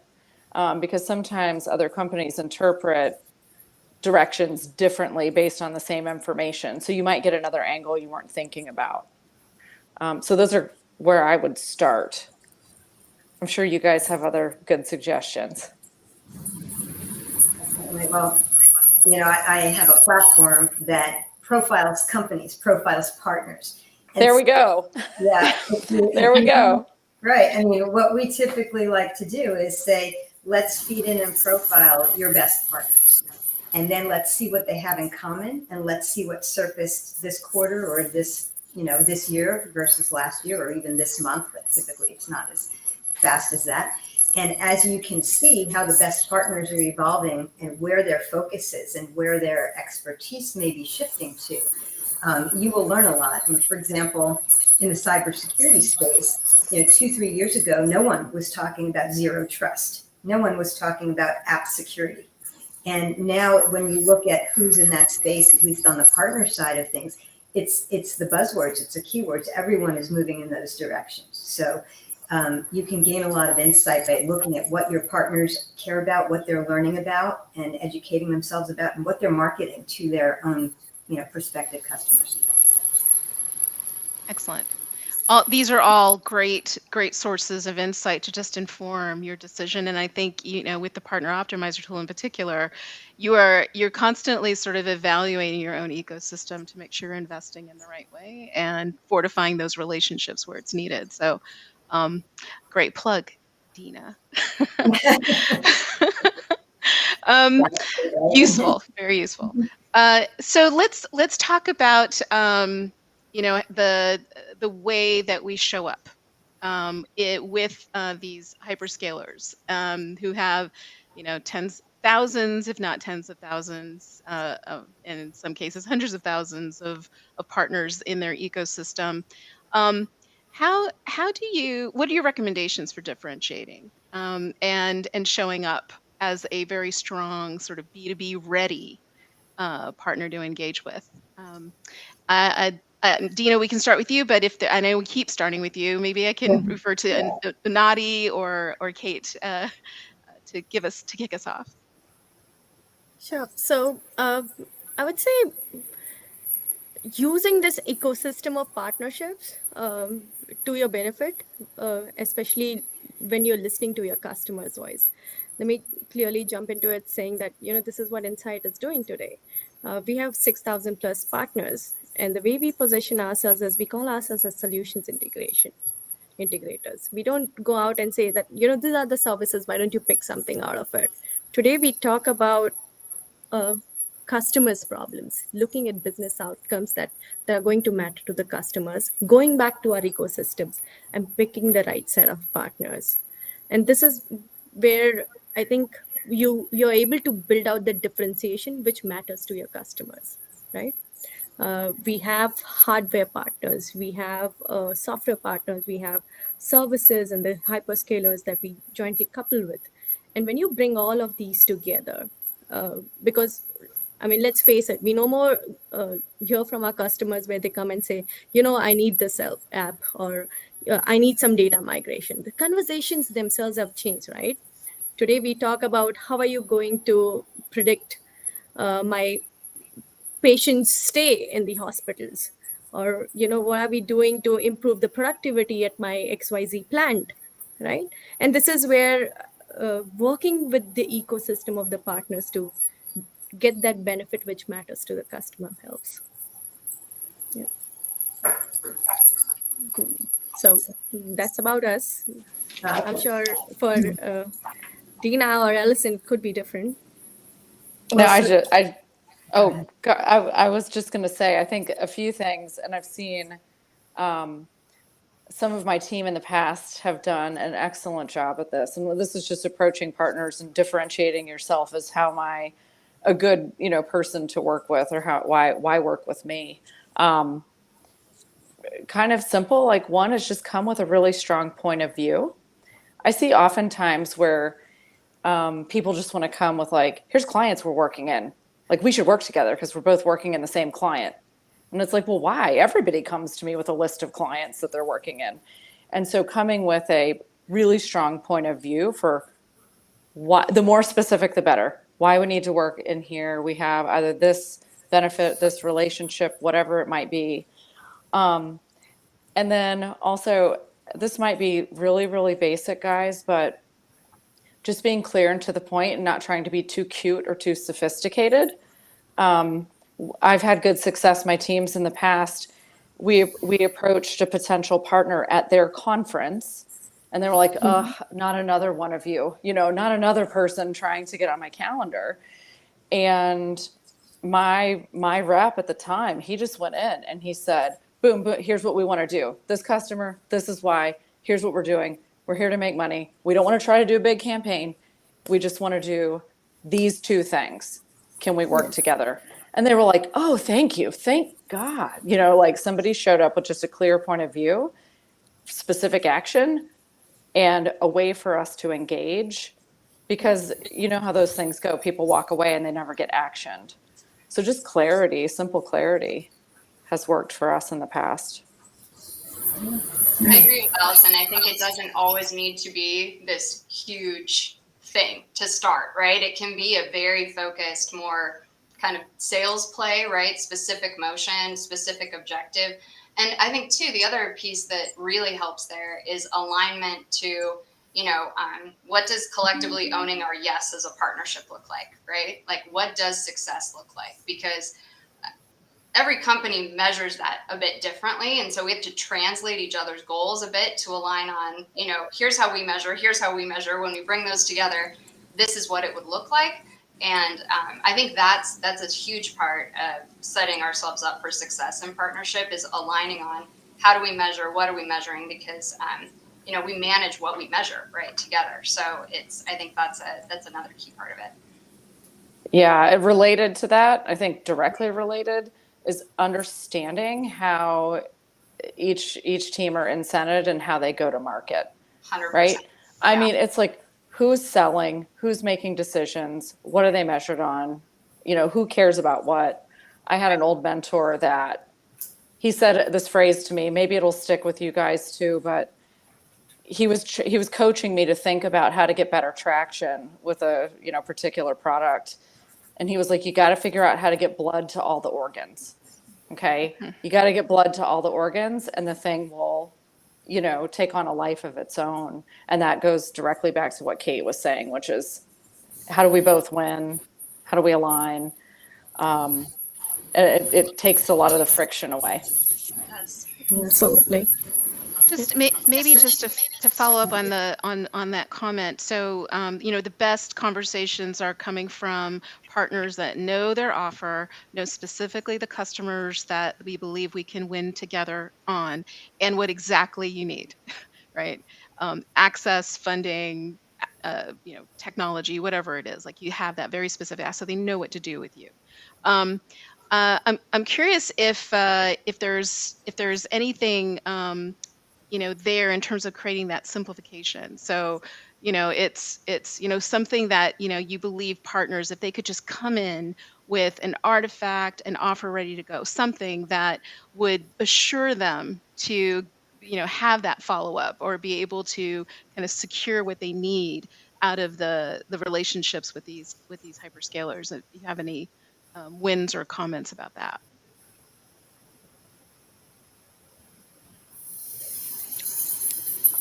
I don't necessarily have on that question, but I have more kind of to add on what was saying before, which is that the other, all our panelists mostly have the lens of being that big system integrator or consulting firm that selects the solutions to bring to the customers.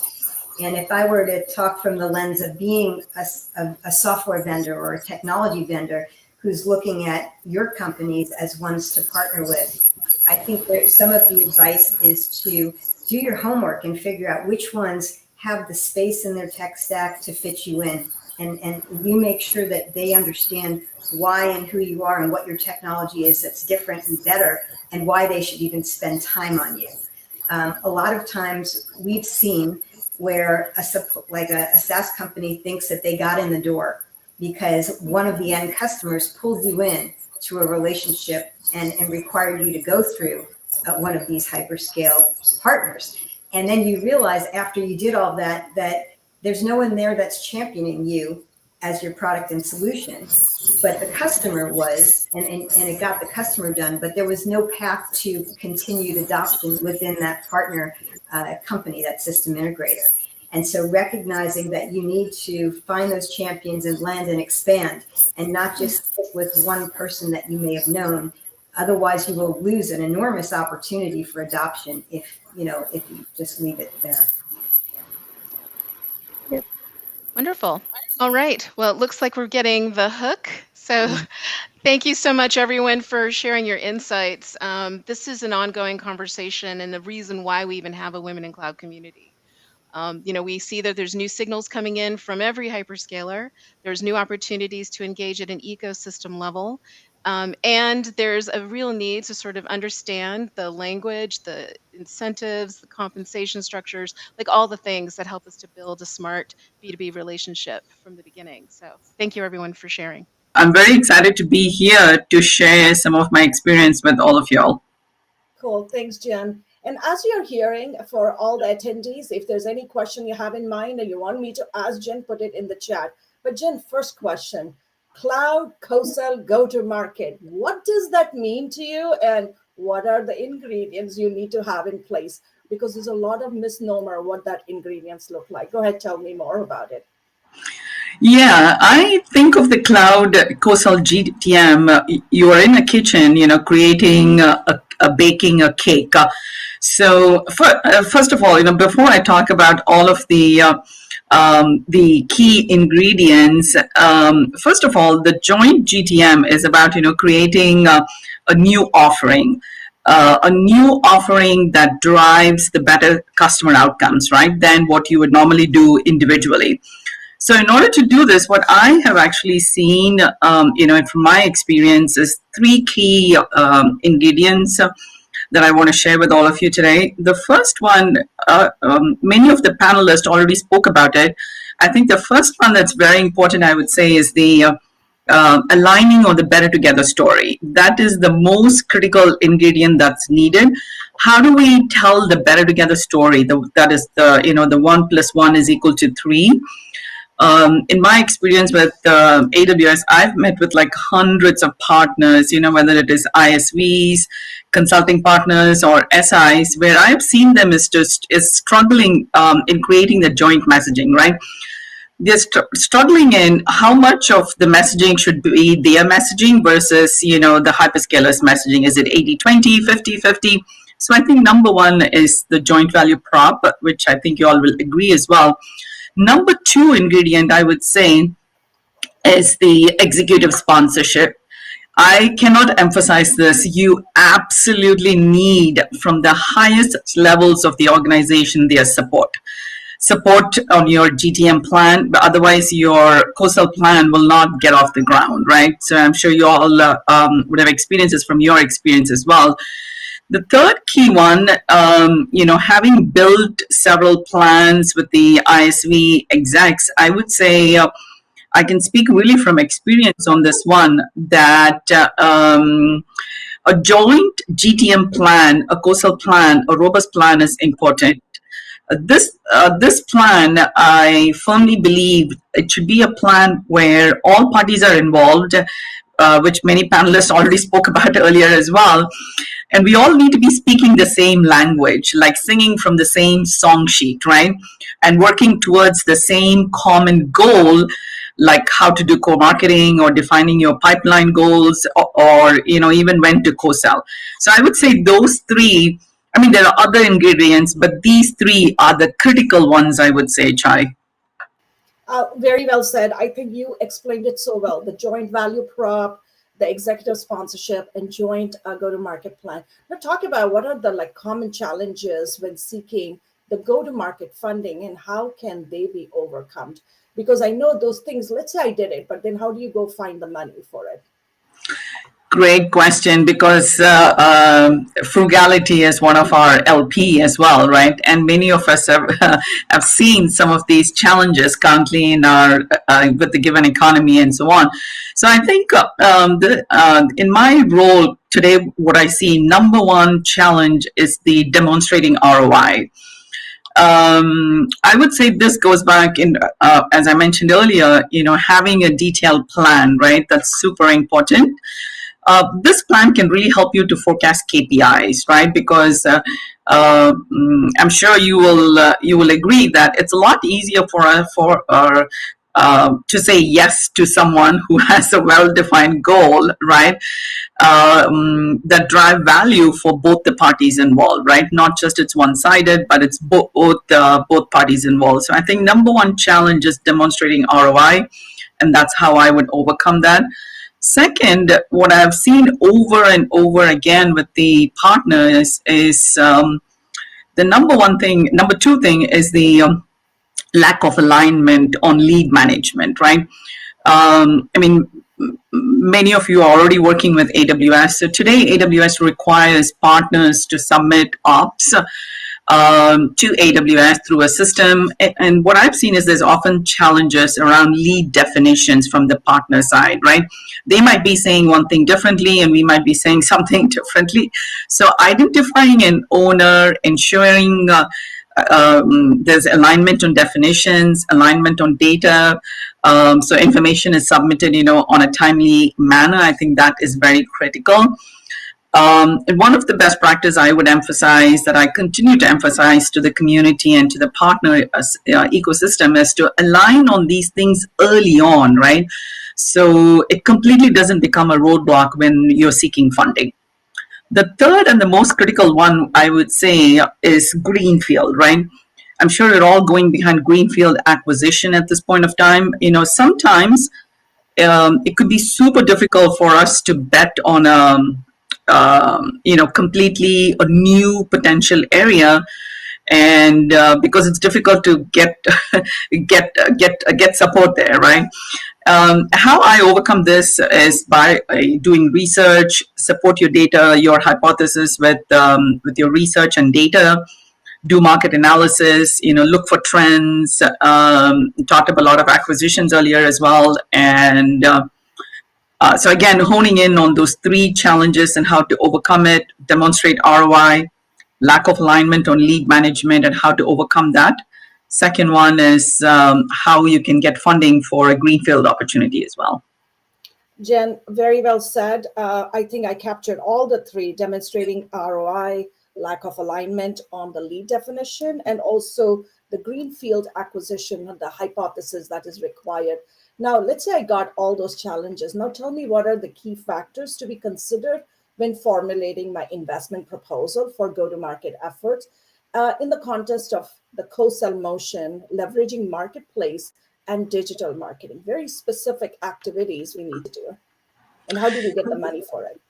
Great question, because marketplace is a big route to market right now, and it's a buzzword, and everyone talks about their marketplace right now, right?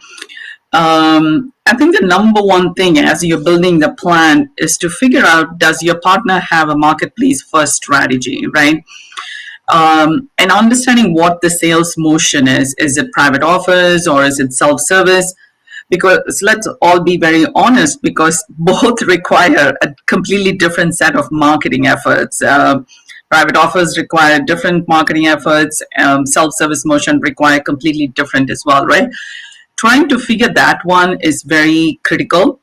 The number one factor I would say very critical is the funnel metrics that I touched on earlier as well, right? The full funnel metrics. The wins are very, very important when you're formulating a proposal, but not just wins, but how you get there is also important to show that you have all the ducks in the row, right? Determine the number of wins that you need in order to get to your GTM driven revenue, right? And then work backwards, right? How many ops is needed? How many leads is needed? Go through the entire funnel, your MQL, your SQL, and your SQOs, your leads, your visitors, and so on, right? And then also determining what's your conversion rate, because most of the partners that I meet with, they don't have a historical data, right? If they are startups or a rising star ISV, they don't have a historical data. But putting together a robust forecast will help you to get that funding as well. And it'll also help you to ensure that you're delivering on your promises. And you can iterate on your plan by having this full funnel, metrics outlined and so on, right? So that would be the number two factor. Number three, I would say, as I mentioned, getting your exact support is very, very important. And tools to measure Oh, sorry, I'm hearing an echo on myself. I hope you all can hear me still. The tools is very, very important, right? How you're going to measure your progress every step of the way, showing how you're going to turn the plan into a complete reality, right? Execution owners and operational alignment is I would say, another key factor. And align on expectations. I think that would be the number 4 that I would call out as well. What are you hoping the co-sell motion will bring? Is it net new logos? Is it penetrating new industries? Or I would say some of the ISVs that I have seen is they want to penetrate new markets, right? We call them as cross-border ISVs. So some of the ISVs want to expand their footprint from other regions into North America, right? So ensuring that your collaboration meets needs on both sides is very important, right? So align on those expectations early on. I think I would say that's another key factor. The last one I would say, going back to what Chai was talking about, marketplace, is having the sales incentives, right, for your reps to be incentivized to sell your new solution, or at least, very least, not losing money. I think that is another key factor to talk about. And then the digital marketing motion, as I mentioned earlier, if it's private office, self-service, is a completely different motion. I can chat more if you're interested on a separate call as well. But I just want to leave you all with those 4 factors. Oh, well said, Jen. I'm like writing notes, like writing notes is kind of having the approach of how you do it. Second is the funnel metrics, making sure you have the end-to-end funnel metrics and the tools. We already talked about WorkSpan of how they are doing automation of the technology. So there are others, but they are definitely on the top, and they have moved around $50 billion of money through that infrastructure. So it is robust.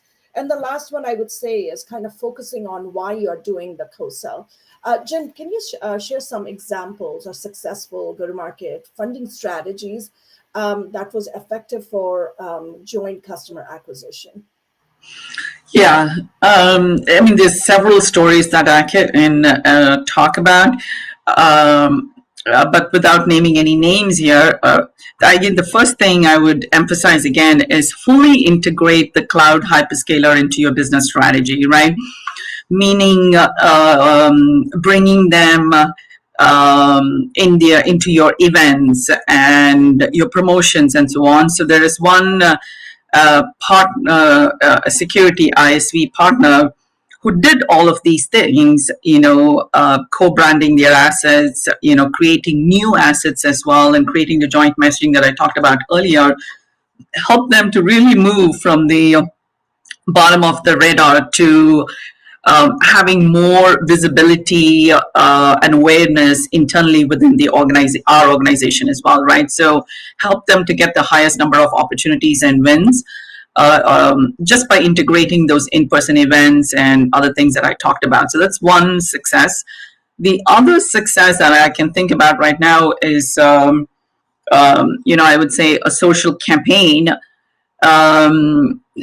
which helped this partner to land several net new logos.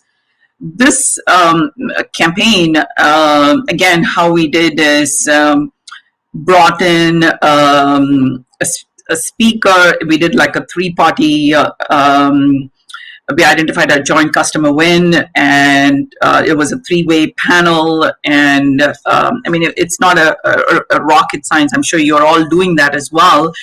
The key thing here is we had a speaker from our side join in the panel. The partner really found more number of registrations, lower CPL, lower cost per lead, and a higher conversion rate than what that partner would have historically had, right? So I think, again, I want to underline the importance of fully integrating the cloud hyperscaler into your business strategy. It's the fundamental. Oh, well said. I completely agree. Like that full integration is so critical, Jen. After looking at a lot of the founders go to market, they will do for a quarter and they'll forget the rest 3 quarters. I'm like, no, this has to be a continuous flow. It has to be an engine. It has to be a system that needs to be put together. And I think people don't forget that marketing is an ever-on engine, and hyperscalers expect you to do it. Coming to your last question, I know you have like a time constraint. What are like the KPIs and metrics that can be effectively used to attract the go-to-market funding? Yeah, because I'm doing this day in and day out, always tin cupping and asking for funds, either it's internally or even externally with partners to invest more.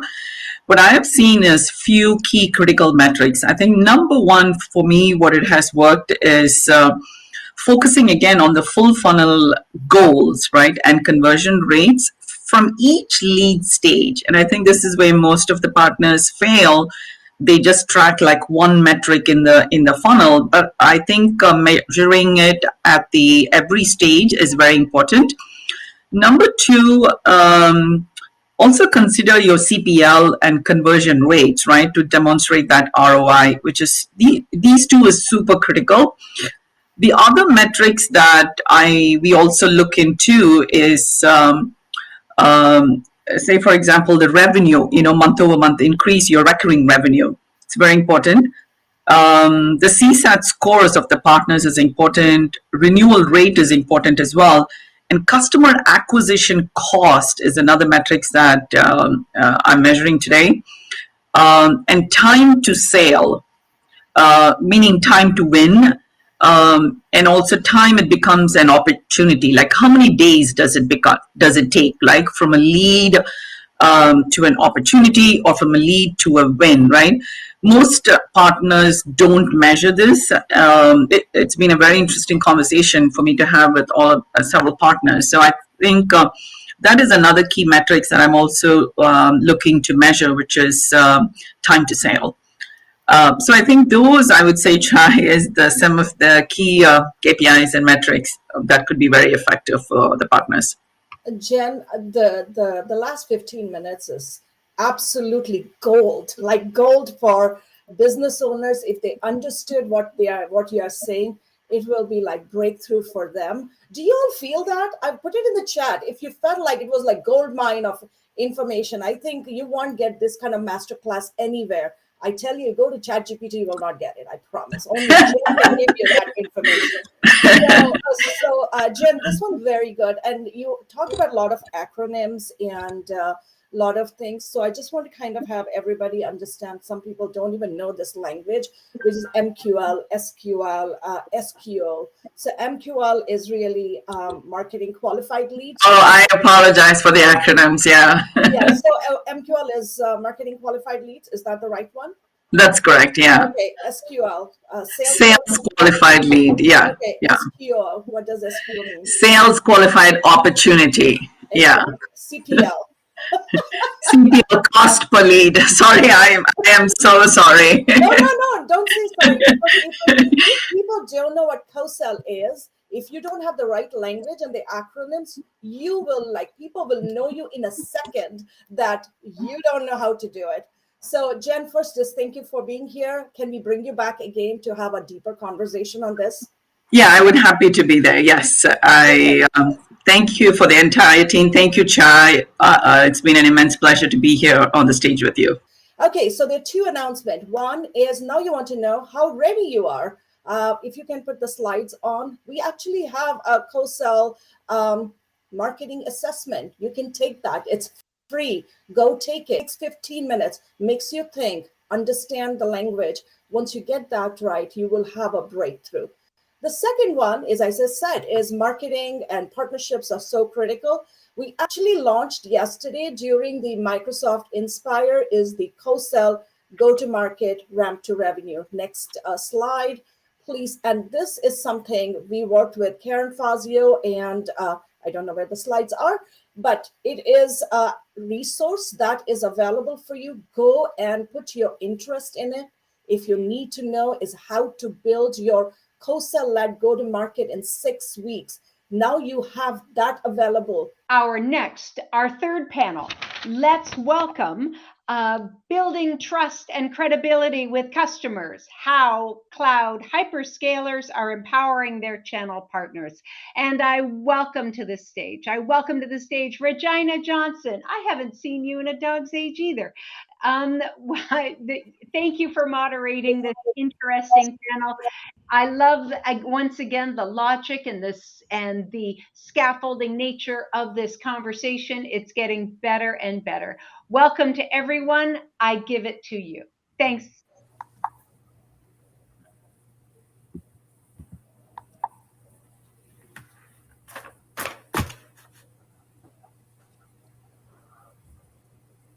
Hello, everyone. We are excited to be here with you today. We have some great content for you. And actually, I will kick it off to talk a little bit about myself, and then would love for the other presenters to share a little bit about themselves. Again, we're going to be sharing some information, but definitely want to hear from the audience. So drop anything in the chat as we talk about this awesome topic. Again, my name is Regina Johnson. I sit in the Microsoft Global Partner Solutions Organization, specifically in the GTM, so GTM Programs and Operations and Sales Operations Org. Also overseeing the Microsoft Black Partner Growth Initiative and a liaison advocate for awesome, phenomenal partner-led associations like Women in Cloud, that Chaitra leads the Women in Tech Network, International Association of Microsoft Channel Partners, and the Black Channel Partner Alliance. So I'm excited to be here, and I'm going to just turn it over. Danny, why don't you introduce yourself? Thank you, Regina. Appreciate it. Danny Brown, the president of App Meetup. We're a sales training, public speaking coaching organization. We work with ISPs, MSPs, and value-added resellers. We've been doing this for quite a while. We're really excited to be part of this community and part of the panel today. Thank you. We're going to turn it over to the next person on the call. Leslie, introduce yourself. Thanks, Regina. Good afternoon, everyone. My name is Leslie Scholes. I'm the president of Teradata Canada. I'm also one of the go-to-market Geo vice presidents for sales, specializing in hospitality and casinos. For those of you who don't know who Teradata is, we are an analytics software platform that works at enterprise scale. The mission of our organization is really around transforming how business, work, and people live through the power of data. I love that. People live through the power of data. I love that tagline. Welcome, Leslie. Colleen. Hi, good afternoon, everyone. Colleen Hoagland. I reside in Rhode Island in the Northeast, but I am a managing director or a partner at Accenture, and I run sales for North America for the Accenture Google Business Group. Awesome. So as you all see in the audience, we have some powerhouses here, Accenture, Teradata, and App Meetup.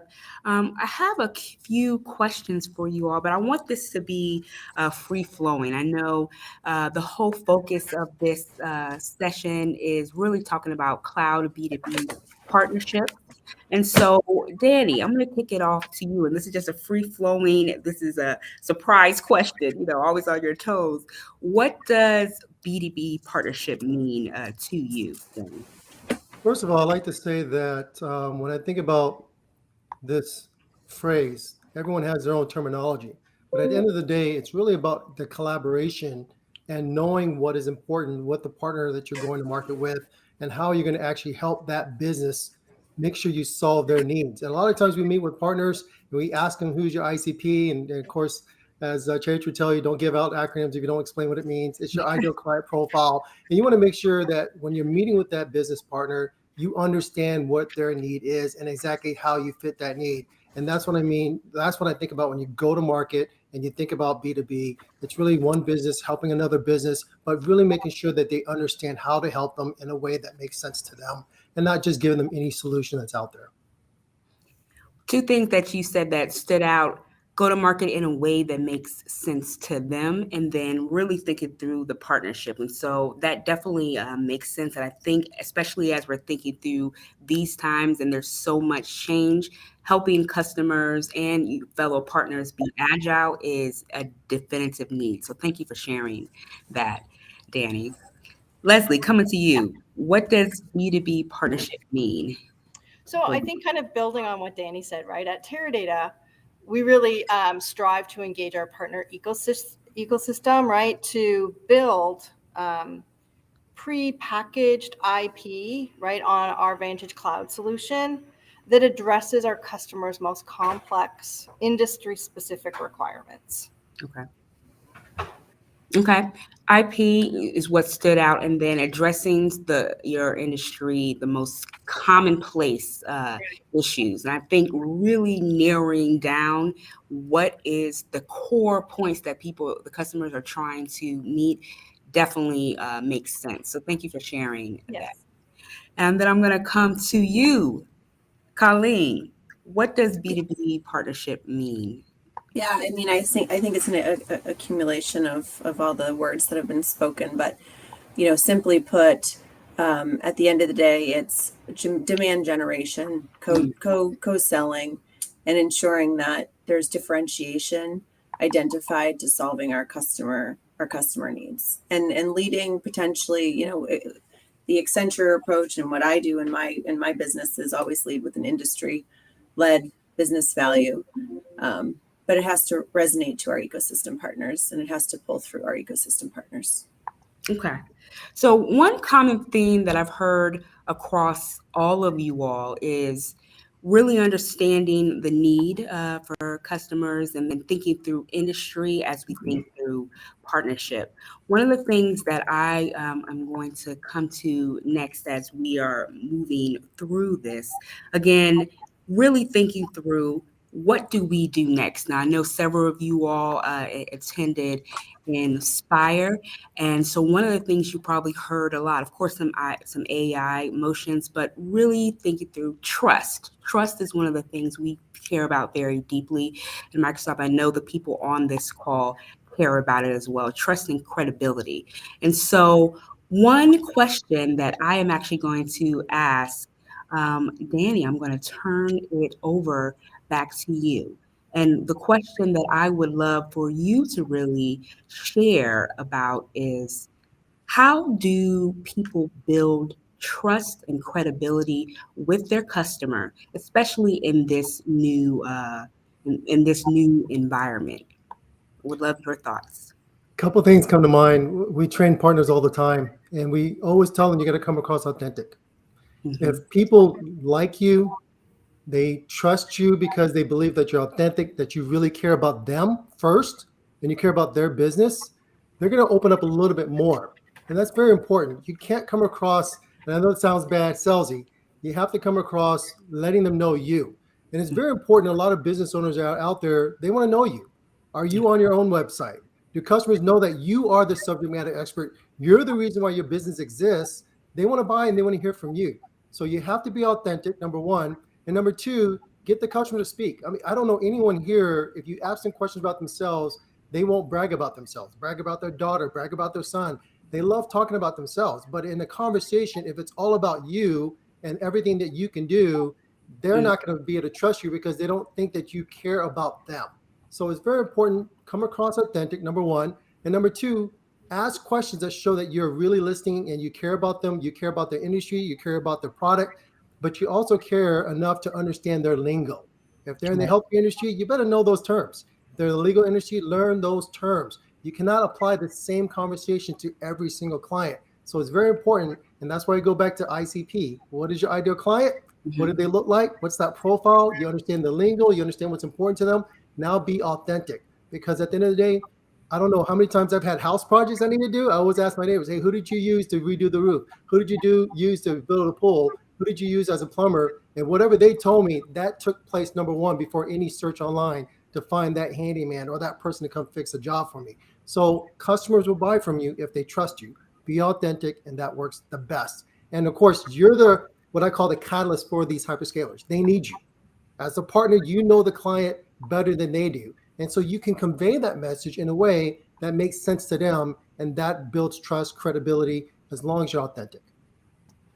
I love the fact that you use authenticity and being authentic several times in your answer.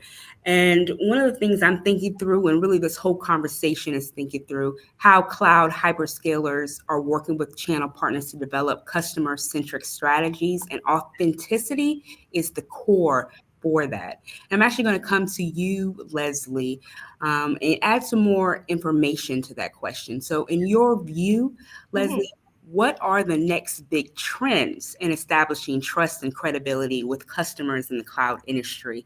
And then how are you all and your team preparing your channel partners to leverage them effectively? Yeah, great question.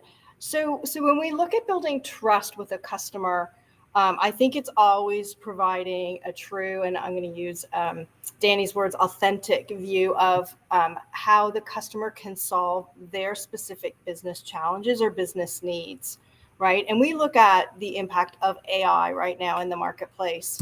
I think that everyone can agree, right, that there's definitely an explosion and a lot of hype around AI, right? And that we are all quite sure that it's never really going away.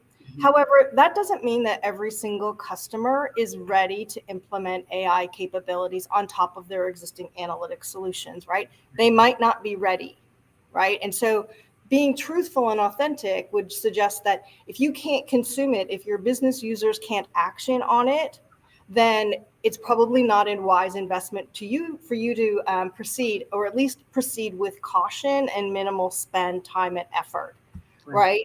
And we always find that our customers appreciate that. To help our customers jointly between our partners and Teradata, we have a number of different go-to-market sort of strategies to try and build that trust and credibility with the clients.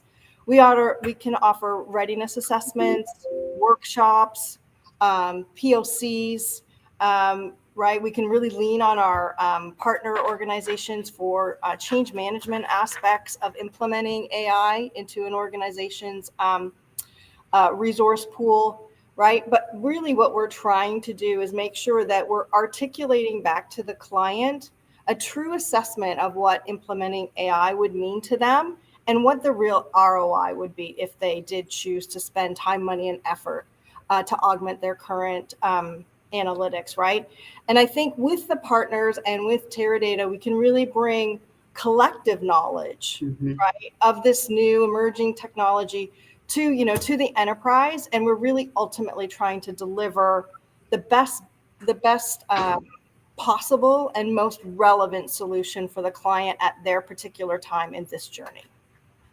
I love that. And you called out AI, and this question is actually talking about future view, right? Future view and trends. But what I loved about what you said is if they aren't specifically ready right now, it's not pushing it on them, helping them understand their needs and how they can move forward. So that definitely makes sense. I think that's the epitome of building trust, really listening, Leslie. Yeah. Someone once told me, you got to sell what somebody's buying, right? Right. Yeah. Or they won't be buying it. That's right. Yes. Colleen, I'm going to come to you, and then we're going to wrap this question up. But wanted to start with this trends future view, but started from the trust. And I know you gave some answers about trust before, but in your opinion, what is the next big trends in establishing trust and credibility with customers, specifically in the cloud industry, and how are you all preparing? I think you may be on a mute, and I'm sure you're dropping some jewels. Yeah, sorry about that. I was coughing earlier and I needed to mute. I actually think there's all these questions that we're all talking about are so synergistic. I mean, like Danny said, the first and foremost thing is at the end of the day, trust, credibility comes from being a trusted advisor and a partner, understanding the technology that's going to enable our clients to actually increase their EPS at the end of the day. That's what this is mostly about for our customers, right. And then for them to solve their pains. But the uniqueness of the trends that I'm seeing and the firm is seeing, which as we get further into this discussion, we publish a lot of the future trends for the markets. But I'm going to start with from a holistic perspective, security and compliance, data transparency and privacy. Sustainability is huge right now. Right. We have AI-driven insights, as Leslie spoke about, in automation. And then the other two that I feel like aren't often talked about because generative AI and data has taken such a prominent position in the market today, is around continuous innovation adoption within the cloud providers and the hyperscalers. as well as the customer support and service. And I think, the hand in hand with the trends that, as Leslie discussed, there's a lot of discussion around Gen AI. And so not putting words in our customers' mouths to get them there is, as Leslie said, wait until they're ready. There are so many new possibilities in that area. I think the other thing that as Accenture is doing to evolve and stay consistent with trends is we're investing in over $3 billion, which is public knowledge. You can research it over the next 3 years in data and AI to help clients across all those industries, to rapidly and responsibly advance the use of AI and to achieve the greater growth that they're looking for. So by waiting, by being in front of the client, I mean, Danny, you made it so crystal clear. I just had this discussion with my team in North America yesterday. I said, your job is actually easy. Go have lunch with somebody. Go listen to them.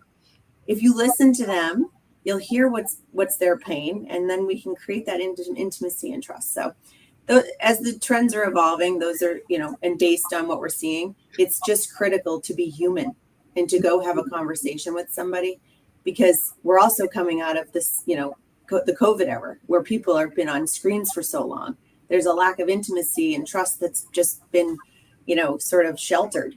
And so trying to keep it simple, but those are what I would say is really creating trust and credibility. So you see, I started smiling, Colleen, when you said, try to keep it simple. I think a lot of times when we drive, we're trying to drive impact. And especially in this time, we make it complex. But what you said about customers, really just listening to them. And I liked how you called out some of the other trends, because these are some of the trends that customers are thinking about. Yes. Especially, I saw you nod your head, Leslie, when you talked about cybersecurity and security issues. So love that, Colleen. And I actually want to go to the next question. We talked about trust, and we were talking about trends and future view in that last question. But I want to talk about opportunities and challenges. All of you all, basically the common thread was really listening to the customers and really being authentic. So I'm going to come back to you, Danny. What unique challenges and opportunities do you anticipate in building customer trust and credibility, and specifically in the evolving cloud industry? And share a little bit about how you empower your channel partners to navigate these challenges. Thank you very much, Regina. I appreciate it. If you look at any industry analyst, they'll tell you that the cloud's only getting bigger and bigger and bigger. And as it gets bigger, it becomes more complex. As mentioned earlier, security, artificial intelligence. There are a lot of organizations, they don't know what to do. They don't know where to go. Others are on multiple clouds and trying to figure out, should I be one or the other? So there's a lot of confusion out there in the market today. And the first thing I like to tell our partners when they work with their clients is, as you said earlier, KISS, right? Keep it simple. There's another word before that, but I prefer not to use it. It's got to keep it simple. It's very important to keep every communication with the client simple. Communication with the hyperscalers back to your clients. Everything has to be simple. Even the plan. As stated earlier, not everybody's ready for AI. And so if they're not ready on that journey, you have to be able to explain it, articulate that. And I think very, very much that at the end of the day, you just have to have a very simple plan, simple communication with the client. And if you can do all of that, the complex stuff will be what I call easily able to be digested as you move along in time. Don't do everything up front, kind of spread it out. And then over time, people start ramping up, scaling up really quickly, and things will be able to be easily digestible as you move forward. I love what you talked about having a plan. Actually, Leslie, I'm going to come to you to expand upon that, just to make it real.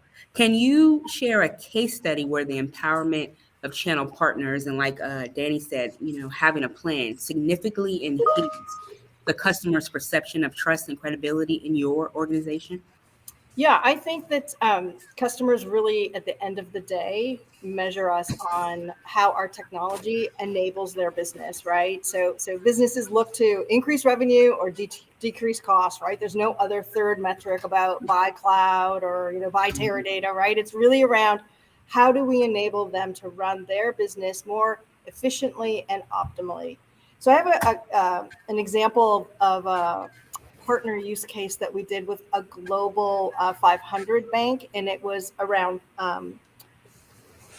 recognizing and identifying fraud. And it was really focused on the partner and Teradata looking at the life of the data scientist. Their current state was the data scientists were using SAS to create fraud rules in a very automated way. They weren't using AI. They weren't using any kind of real-time capabilities.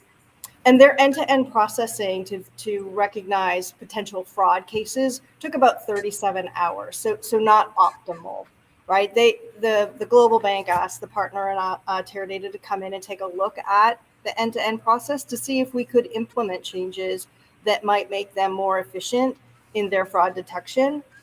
So collectively, we put together a solution that utilized our ClearScape analytic capability, which really allowed the customer to move that 37-hour window down to 12 minutes, so a 200% increase in the amount of time that they could run the analytics.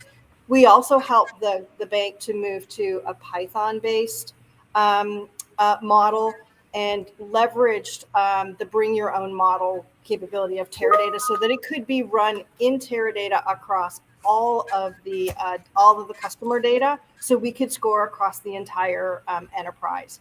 What this really did for the client was it helped them to identify $100 million in preventable fraud. It gave them an uptick to about 70% of fraud cases that were now detectable in a time frame that they could be actionable. And it gave them bandwidth to be able to assess over 250,000 customer journeys within an hour at peak times. So really helped to answer some of their most business critical challenges around fraud. Two things that I'm sure the customer loves. You save them time and you save them money. Exactly. You know, that's a powerful case study of how we made it real.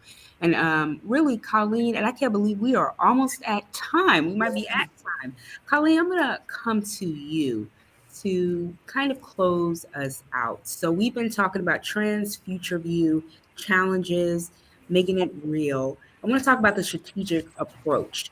How are you at your organization fostering a strategic approach among your channel partners to continually improve customer experiences? I loved how you talked about just listening. And what would you suggest to this audience in terms of systemic approach?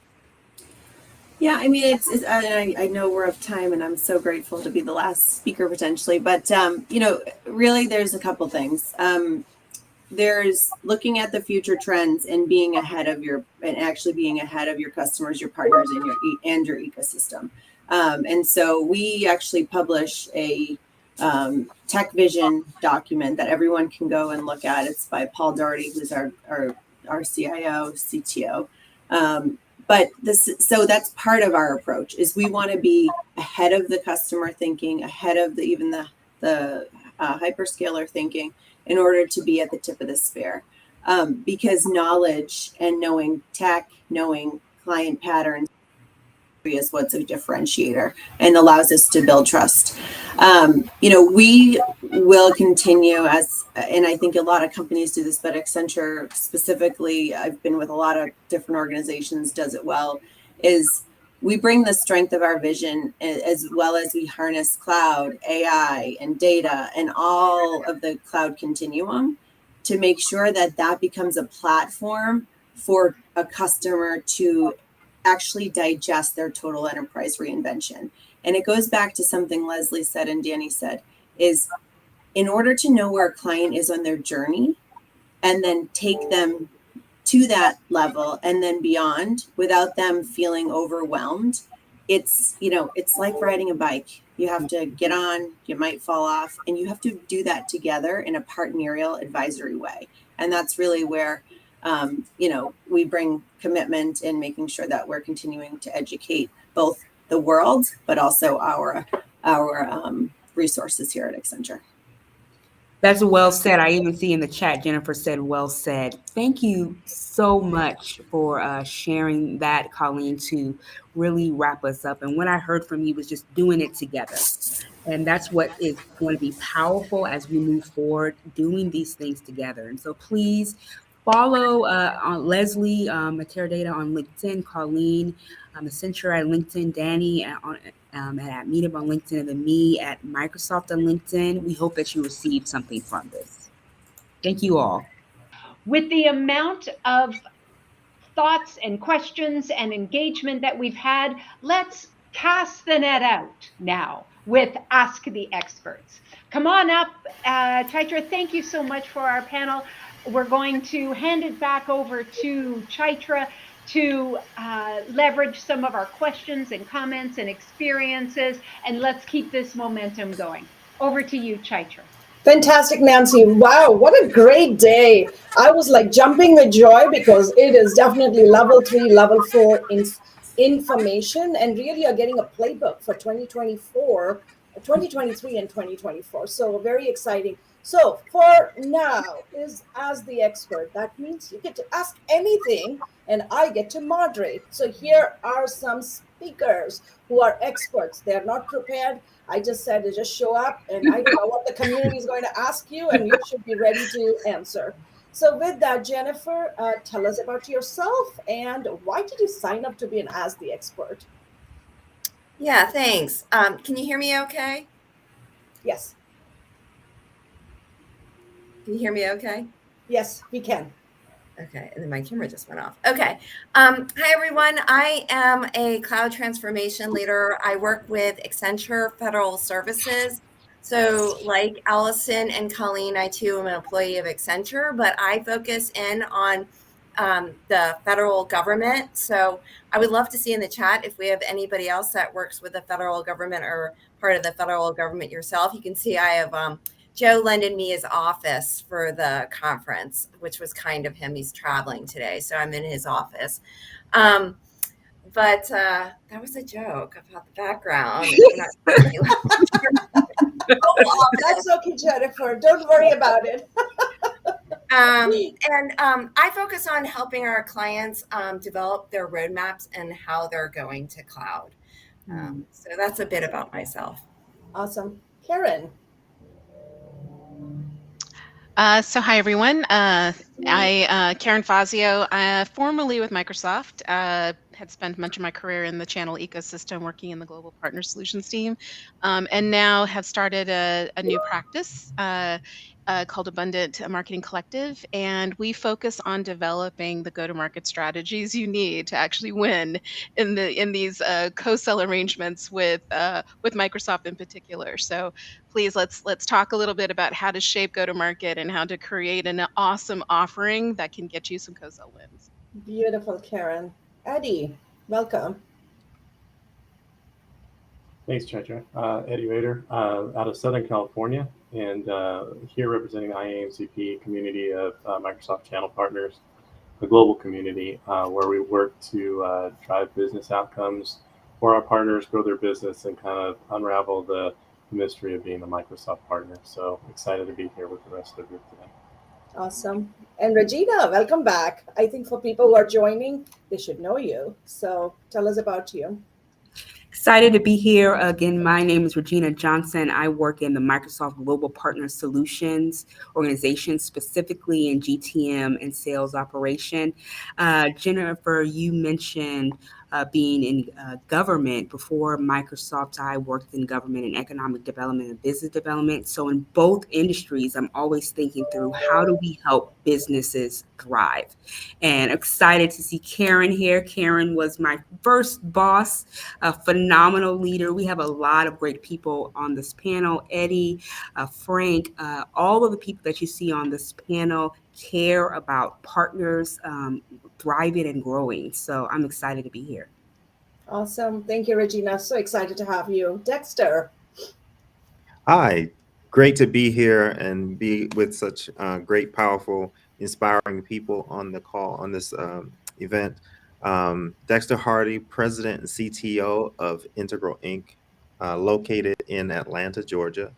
We're doing some really exciting things in our partnership with Microsoft, helping customers accelerate their journey to the cloud through infrastructure as code as a service. So wonderful to be here. Thank you, Dexter. Welcome. We are have you seen the chat? All star lineup? Absolutely. Each one of you are stars today. And thank you for being here. Frank, you're next. Hello, everyone. My name is Frank Valdivieso. I'm one of the co-founders of the Black Channel Partner Alliance, which, we couldn't have gotten started without the assistance of Karen, who's on the call here, who's very instrumental. And obviously, Chaitra helped us tremendously. And obviously, last but not least, is Regina and the team at Microsoft, part of the Black Partner Growth Initiative. The second 40 hours of the week, I am the president and CEO of Griffin Consulting, and we're a managed service provider. And I have, my company has definitely been a benefactor of some really amazing programs. One that I know Karen was responsible for while she was at Microsoft, which was the CED program, which really helped my company. But I'm here today to help anyone kind of talk about cheat codes and what some of my experiences and lessons learned in terms of really improving and growing my business in the Microsoft ecosystem.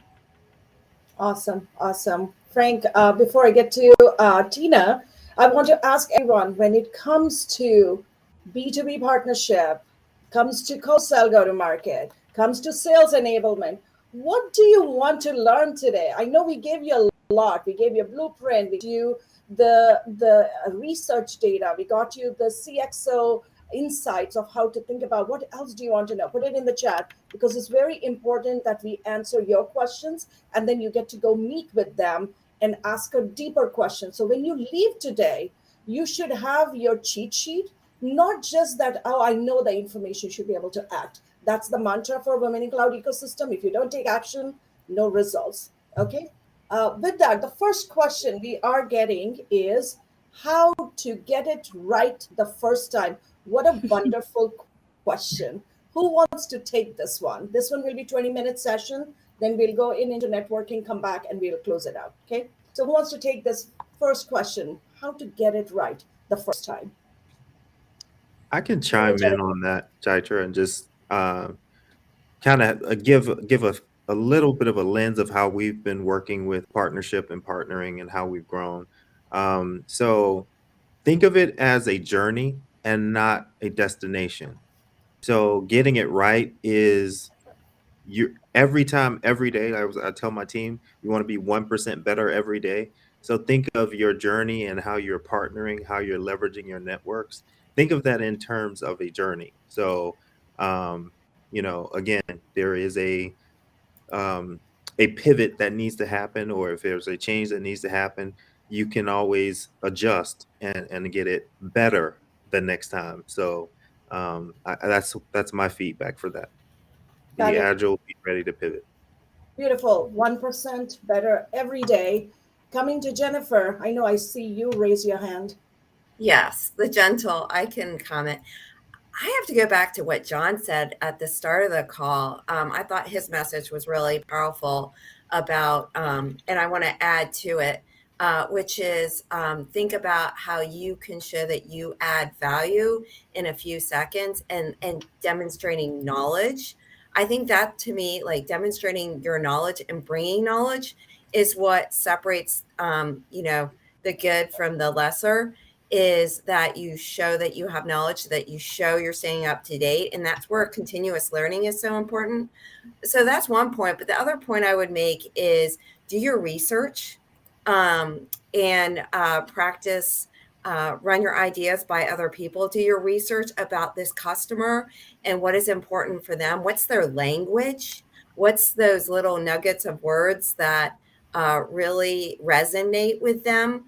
And I think that because you have a very small time for that first impression, if you can hit on those points that are going to get them yes, that's what I need to hear. That's what I found has worked well. Anyone else wants to add to this question? This is like a fantastic question. Okay, go ahead. First, Regina. When I heard the question, how to get it right the first time, my first thought is you're not going to get it right the first time. And actually, that's okay. Embrace that. And I think one of the things a lot of times I feel like business owners or just people in general do, they feel like they have to be perfect. And if it's not going to be perfect, they don't go out there at all. And then fear holds them back until it's absolutely perfect. But really, it's about trying and trying and trying again. Maybe you go out there and then you fall the first time, but you learned from that customer meeting, or you learned from whatever product you put out that maybe didn't work as well. I think actually just doing it is how you get it right. And it might not be the first time. Good. Eddie, I saw you raise your hand. Thanks. Yeah. So I'm gonna drop.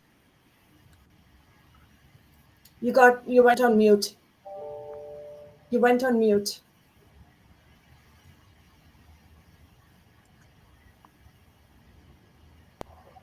Okay, while Eddie figures it out, Frank, you can go next. Yeah, so I'd just like to add to that.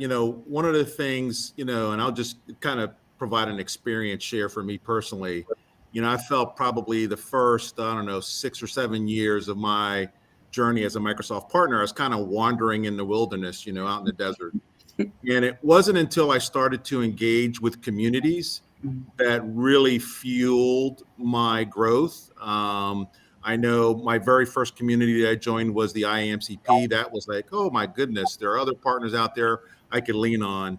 One of the things here at the BCPA that we really try to stress is, again, we're a group of business owners. And one of the things that I know in my personal journey is it can be very lonely, right? So who do I talk to? I know my wife doesn't want to hear my problems. Problems I have. My team doesn't want to hear it either. So it's always good to be able to talk to other business owners. So I think, I'm a big believer in, if you want to be successful, do what other successful people do. And having that network and this community. I mean, I love this session here today, Chaitra, all of the sessions. I mean, again, I'm going to implore all of you in the networking session, meet someone else, engage with the other leaders that are here in the platform. So for me, it's been about engaging with other leaders. And I can't stress enough, and I guess this is going to be a big testimonial to Regina and her team, and Karen, you were a big part of this. The programs that Microsoft has established for partners, I mean, that are in place now, these things they were not in existence before. I mean, we have now pipelines, we have programs, we have onboarding. I mean, the amount of resources that Microsoft is pouring into the ecosystem is amazing. So for me, it's about finding your tribe, if you will, and getting that support. So that definitely helps. Thank you, Frank. Tina, welcome. So great to see you. Hello, Chaitra. It's great to see you as well. I'm sorry I had some technical difficulties there in the beginning. I'm Tina Pangol, and I'm Vice President of Strategic Projects here at Insight. And I come from a little bit of a different approach because I work internally at Insight to really work with our partners to operationalize processes and systems and ensure that we're really delivering an exceptional client experience. So I come from it from a different lens. I have been in the Microsoft ecosystem much longer than I care to admit because it will age me a tiny bit. So been around in the B2B relationships with Microsoft since the early days of EDI. So I've seen the transition of the ecosystem from a lot of different lenses. Awesome. So here's a great question by Katie. She says, as multiple speakers today have spoken about the importance of knowing how your target partner business works, the infrastructure of their business, how their budgeting cycles work, how stakeholders are incentivized. What are some practical tips for finding and learning that information so we can effectively prepare the best case for working with them or working together? Who wants to take this one first? Karen, go ahead. Well, this is a continuing learning mindset that you have to have from the very beginning. And then I'm sorry to say it is an investment of your precious, precious time. So how can you create systems of knowledge and insight that can just feed you so you're not having to chase it down as much? And Frank and many others here on the call said it best. Community is some of your fastest path to getting the magic decoder ring on some of the signals that you're hearing from these hyperscalers that at times are speaking their own language. And I know I was a part of that alphabet soup for many, many years. And then I'd say the other piece of this is, the scalers themselves, the ecosystem leaders themselves are constantly sharing insight.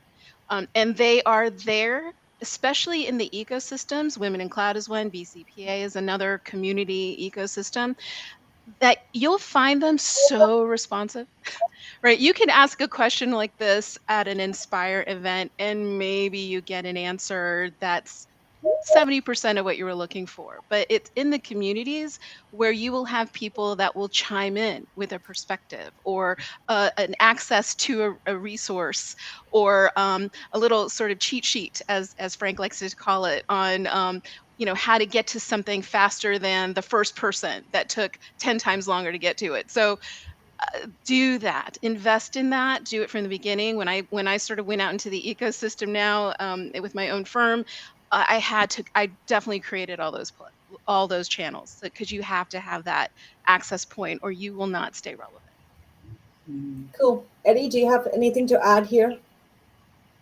Yeah, just to kind of tag on to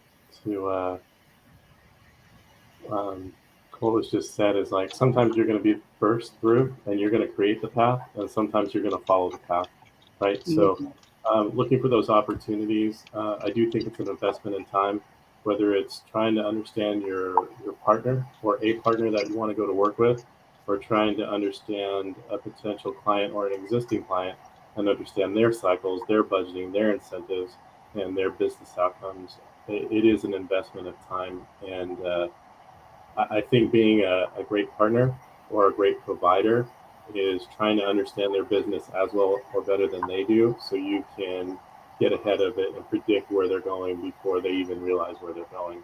I think that's super helpful. Cool. So we have a great case study to work with now. All of you get to give the advice before we get to networking. Shelley says she has a 33-year NSI with Microsoft. Any guidance on launching a new line of business, looking to add more MSPs or ISVs or MSSPs? So any guidance there? So who wants to go first on this one? I mean, maybe one thing I'll just start off with, and Dexter, sorry, I interrupted you there. You were mid comment. I was mid ahead, right? Yeah. Compete for the mic.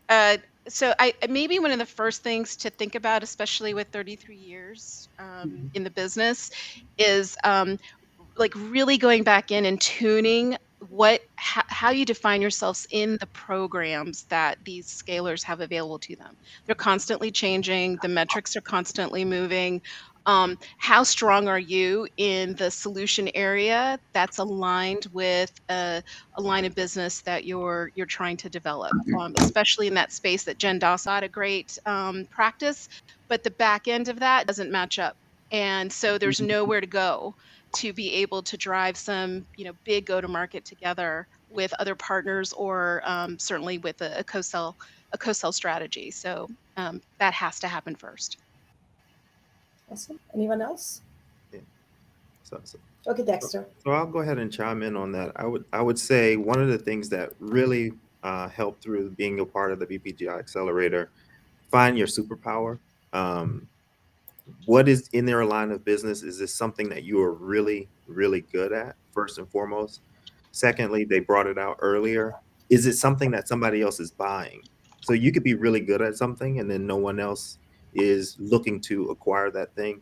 You want to make sure that those two things line up. And then the third thing, my team probably is going to scream at me: people, process, systems. Always look at your people, look at the processes you have in place, and then do you have systems? And always look to refine those so that you can fine tune the way that you deliver and deliver excellence to and add value to your customers. Yeah, Dexter, you're speaking my language with people, process, and systems. And I would also caution in that area, don't think you have to have everything completely baked to get out of the gate. I mean, I think oftentimes we get in our way of thinking that we have to have everything completely finished. to launch it. MVPs generally can work in this area, so you can test and learn before you make the big investment. And awesome. So anyone, yes, go ahead, Jennifer. I was going to say our company Accenture has been around forever. And one of the ways that we reinvent ourselves, I mean, you heard Colleen talk about, okay, we invested $3 billion in AI. We did big investments in cloud. But also, to be quite candid, the way that we reinvent ourselves is through our partnerships with other service providers. Because, oh, wow, look, I got like 4 nods. Do I get on that one? So, but anyway, when you partner, it's like, we bring this to the table. Like we have an intimate relationship with this client. We can help break you in. But, oh, you have the generative AI expertise that we want to have.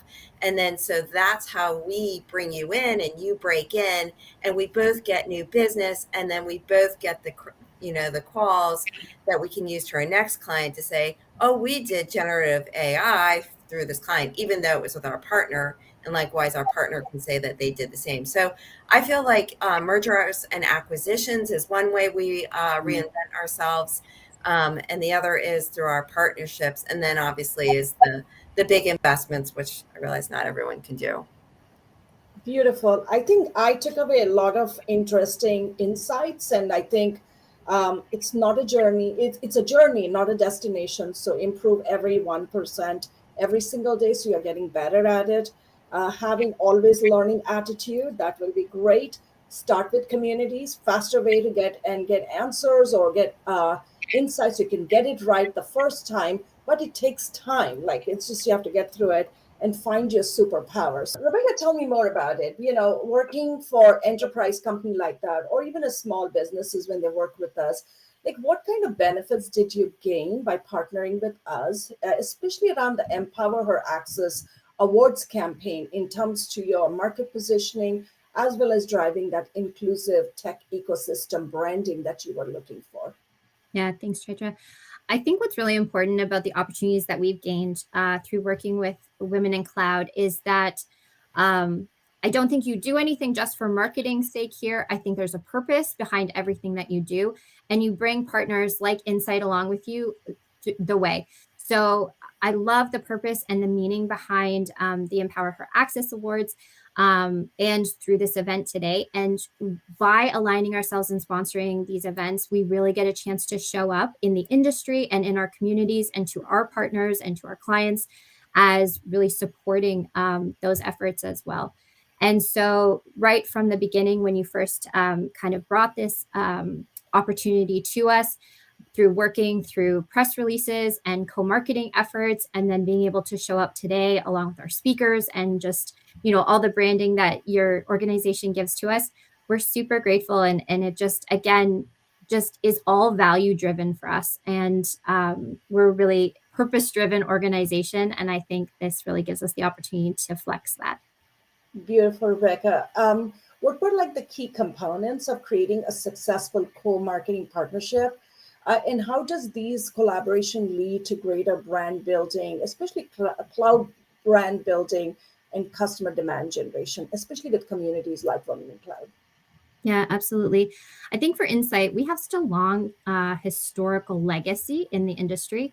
And as we look like so many of us to, move more into solution-oriented cloud-based solutions, we're really looking to join conversations like this, and through events and the Women in Cloud organization, we're able to talk about those things and have opportunities through speakers, shared content opportunities to really show up in those conversations and really demonstrate the thought leadership that we have.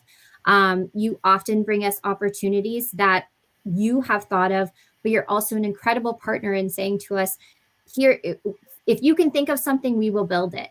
And I just love the partnership that comes from our conversations and our ability to collaborate together. And I think that's really, truly the secret to great partnerships is that ability to collaborate. Absolutely, Rebecca. This year, the Empower Her Access Awards, we took it to a next level. We have 9 categories. We had over 180 submissions. It was just amazing.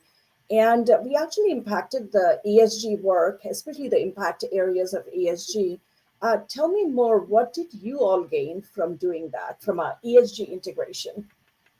Yeah, through the ESG integration and the involvement in these awards, it really helps us focus in on those things that we're always talking about technology, we're always talking about solutions, but there's a broader impact now that I think a lot of companies are really looking to do, and that is around ESG. It's a really important conversation for Insight, and it's really important conversation for our clients and our partners. So again, I think being able to celebrate those in terms of awards and the women and people that are, contributing to those efforts is an amazing opportunity for us. And it's also a really great learning opportunity for us as well, to be able to learn. Insight has been around for a long, long time, but people in the industry, and I think everybody here can agree, you can never stop learning. I think I saw the hashtag a lot in the chat today, always learning. And I think, organizations can learn, we can learn, and we're all just trying to do better around a lot of those topics. And so we, earlier this year, published our corporate citizenship report. And I think you mentioned at the start of this conversation, Chaitra, our work with Women in Cloud plays a prominent part in that. And so we're happy to be here and happy to support these awards. Awesome. So last question before we unveil the finalist. Any advice you have for companies who are working with communities like Women in Cloud? How can they maximize the collaboration? And what does any advice you have for them? Yeah, I would say it's all about, again, you often bring opportunities that you've thought up for us, but you are so open to thinking outside the box. I think my advice to anybody is first become a part of Women in Cloud. Stay as close as possible to Chaitra and all of the amazing people that are part of this organization, and just keep innovating and keep creating amazing opportunities for us all to partner together and show up as a collective, circle of people who all care about the same things. And by way of doing that, I think great business happens as well. I would just say, again, just go back to the fact that nothing we do here within Women in Cloud and with Women in Cloud is just for marketing's sake. It all has like a real purpose. It's really helping people, and it's really helping the business and our industry as a whole. Absolutely. And thank you, Rebecca, for being such an amazing partner. I would say, call this as a hashtag better together partnership story. Absolutely. In a co-sell relationship, but in a very beautiful way, because here the relationship is between community and enterprise coming together, which supports their employee ERG ecosystem, executive ecosystem, partner, customer, name it, as well as it influences their business outcomes. And we did it so well, and I'm so glad to see that it gets integrated part of the corporate sustainability reports.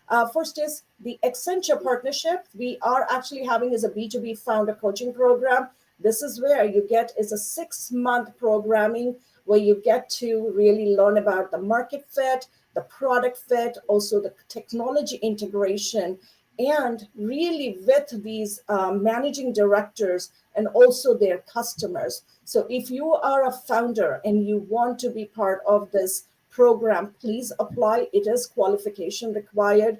There is a curation that happens, and you get to be part of this great work. I want to bring the entire team who made this possible. The WIC team, mighty, powerful, across the globe. They come in. So let's get them on the stage. So let's give them a big round of applause for making this possible for all of you. Okay, where are my team? Come on the stage. I want to see so people can actually give you a big round of applause.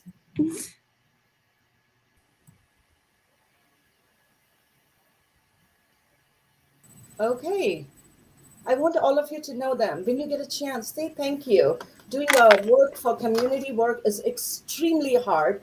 And these women work day in and day out to ensure that you are very well taken care of. You get the resources, you have access to the resources. And in the environment where the ecosystem is really turbulent right now. We have headwinds as well as the tailwinds. So with that, let's give a big round of applause to all these ladies for doing a fabulous job. And thank you all for coming.